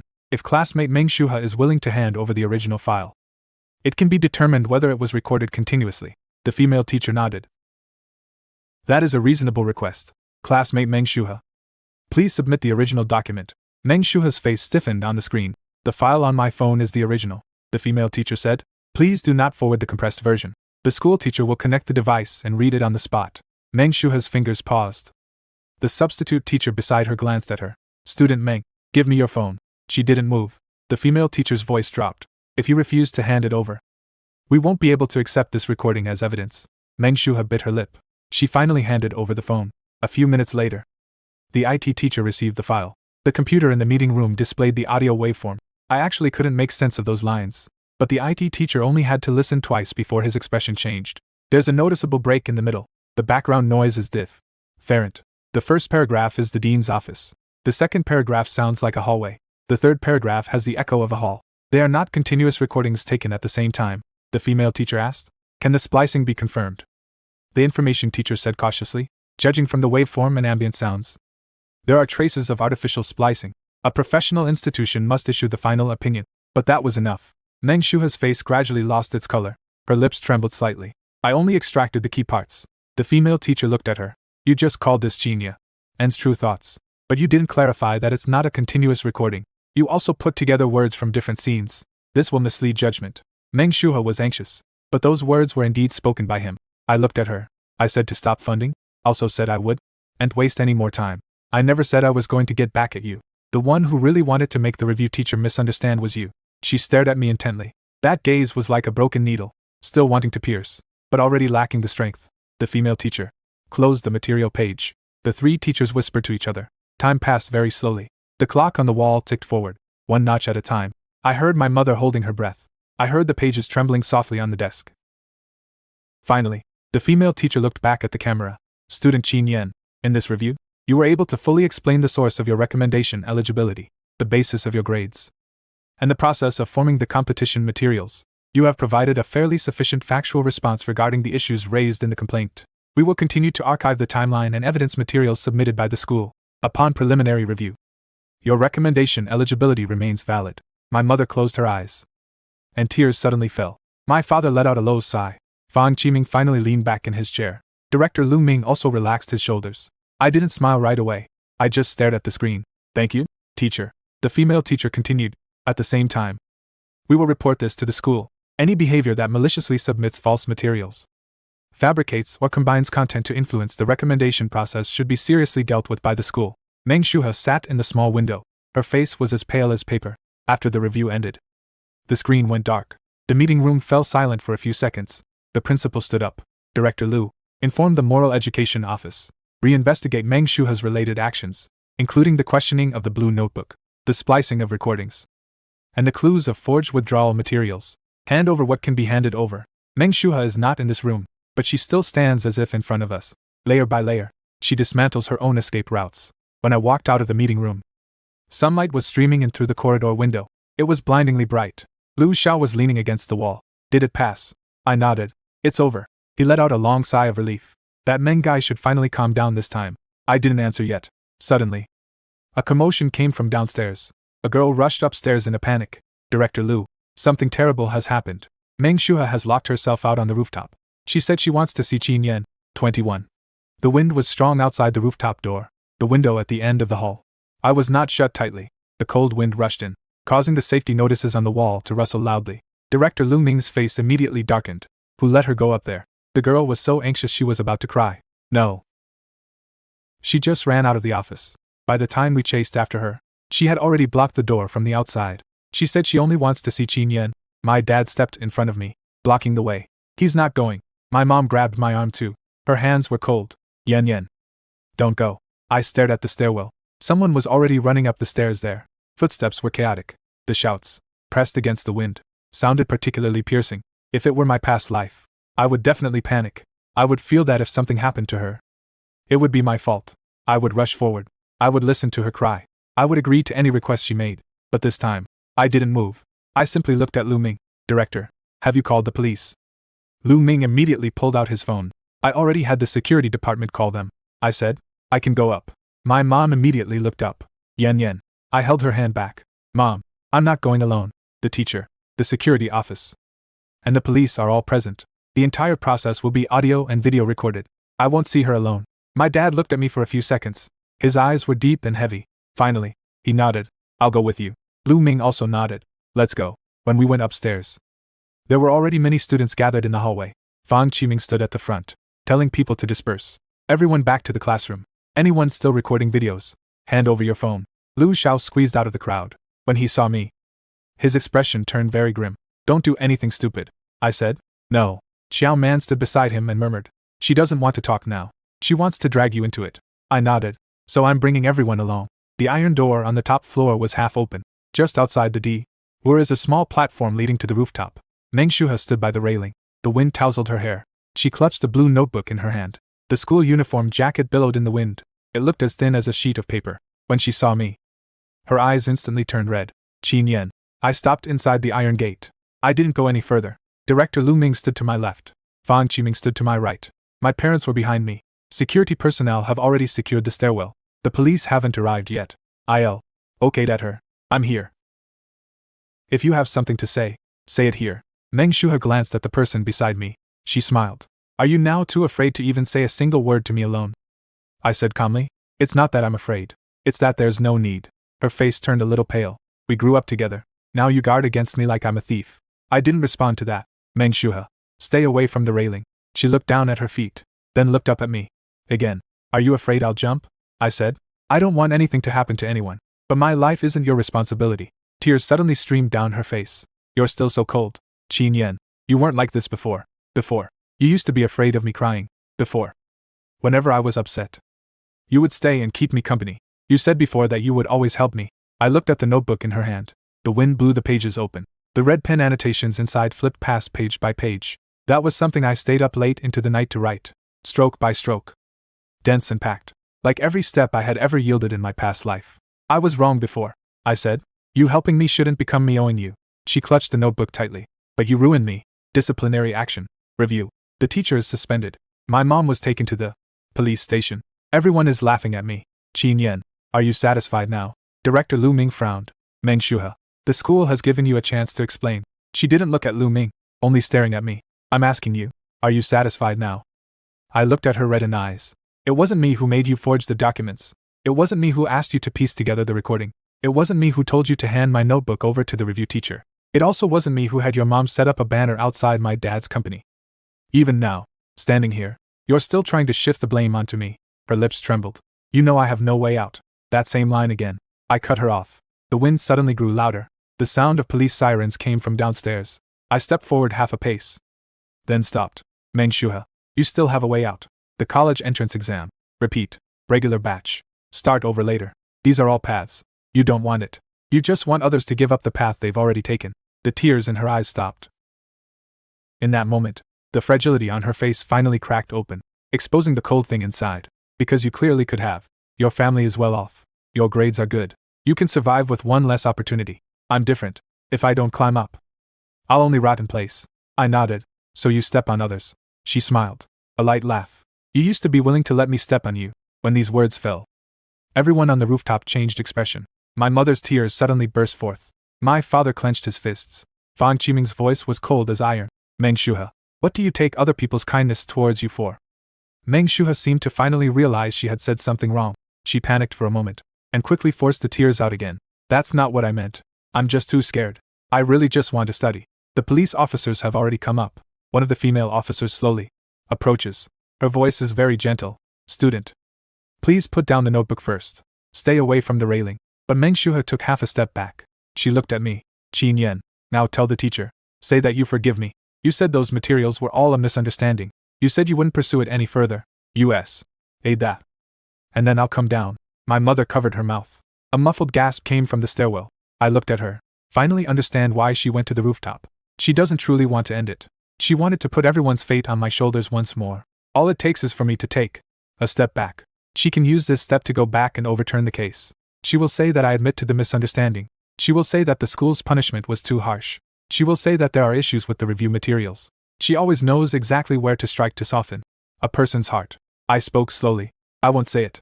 Her face instantly turned pale. Are you really not afraid something will happen to me? I said. I am afraid. That's why I called the police. That's why I asked the teachers and police officers to be present. So I won't get close to you. Nor provoke you. But I cannot admit to something that never happened just to get you to come down. That wouldn't be saving you. That would be continuing to harm myself. Meng Shuhe's tears finally fell without rhythm. She stood in the wind, as if all her strength had been drained away.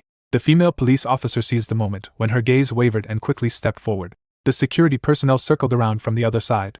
Meng Shuhe let out a startled cry. The blue notebook in her hand fell to the ground. The pages were scattered by the wind. As she was helped away from the railing, she collapsed to the ground. She cried very hard. But this time, no one translated her tears into my responsibility. The police officers took her downstairs. When Mencius's mother arrived, she was crying so hard at the stairway that she could barely stand. She wanted to rush over and hit me. She was stopped by the police officer. It's all your fault, Qin Yan. It's all your fault. My father shielded me behind him. Enough. Your daughter is still alive. You should be grateful. Mother Meng fell silent all of a sudden. She looked at Meng Shuhe being helped away. At that moment, there was no more feigned grievance on her face. Only emptiness remained. The wind on the rooftop was still blowing. The blue notebook was picked up by Fang Qiming. He brushed the dust off the cover and handed it to me, still keeping it.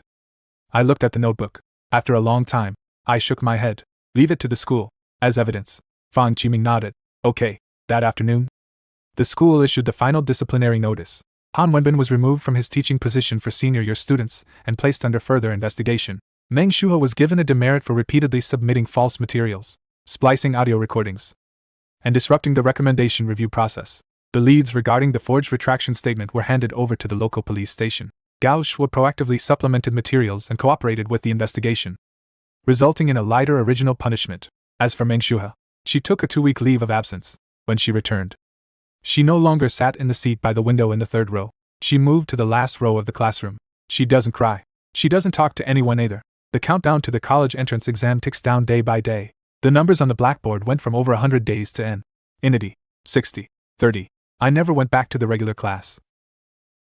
Life in the experimental class was packed. Exam papers, interview training, wrong answers, mock exams, the desk lamp in the early morning hours, morning reading session. Every day feels like a bow drawn to its fullest. The official interview results of Huaqing's self-recommendation we re-announced in April. That morning, Fang Qiming called me into his office.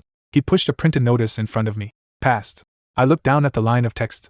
Qin Yan, proposed for approval. My eyes are a bit sore. Fang Qiming coughed. Don't cry. I haven't taken the college entrance exam yet. I laughed. Yes. I know him, he added, but I can be happy for 10 minutes. When I walked out of the office, the sunlight was just right. Lu Xiao came running from the other end of the corridor. I passed. I nodded. He punched me on the shoulder. Qin Manfin. Impressive. Xiao Man stood nearby and let out a smile as well. Congratulations. Jiang Shuyuan looked up from inside the classroom. Don't let go. Hua Qingjian. I looked at them. My heart suddenly felt very calm. This time, no one handed the door to me. I was the one who guarded it all the way. On the day the college entrance exam ended, it was unbearably hot. The chirping of cicadas drowned out the noise at the school gate. I walked out of the exam hall and saw my parents standing in the shade of a tree. My mom's eyes were red. My dad patted me on the shoulder. "Thank you for your hard work." I shook my head. "It wasn't hard. This path was always meant for me to walk alone. It's just that in my previous life, I strayed for too long." On the day the results came out, my score comfortably exceeded the Tsinghua admission line. The recommendation bonus points and interview results took effect together.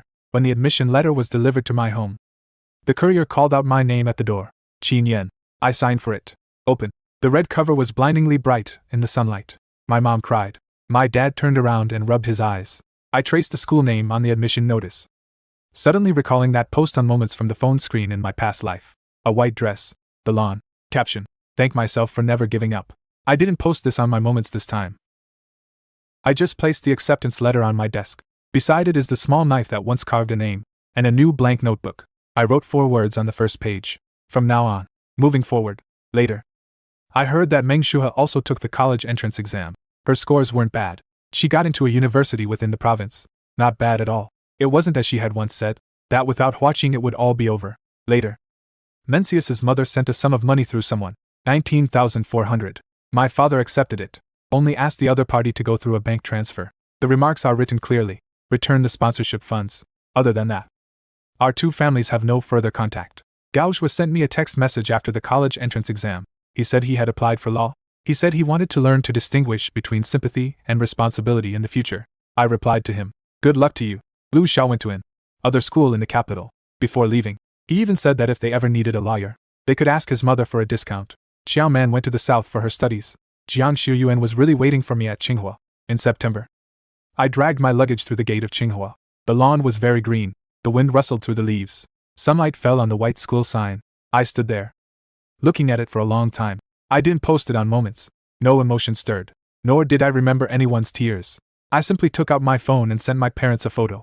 "I've arrived. Soon." My mom replied, "Eat well." My dad replied even more briefly, "Keep moving forward." I smiled. I put my phone back in my pocket. In this life, you will always encounter people who block your path with tears. Some will hold up their misery, demanding you yield. Some will take your kindness as a rope to be used. But the path is yours alone. The notice is also your own. The future is even more your own. Whoever wants to learn, whoever wants opportunity, whoever wants a future, should earn it all for themselves. I will no longer hand over my life to anyone.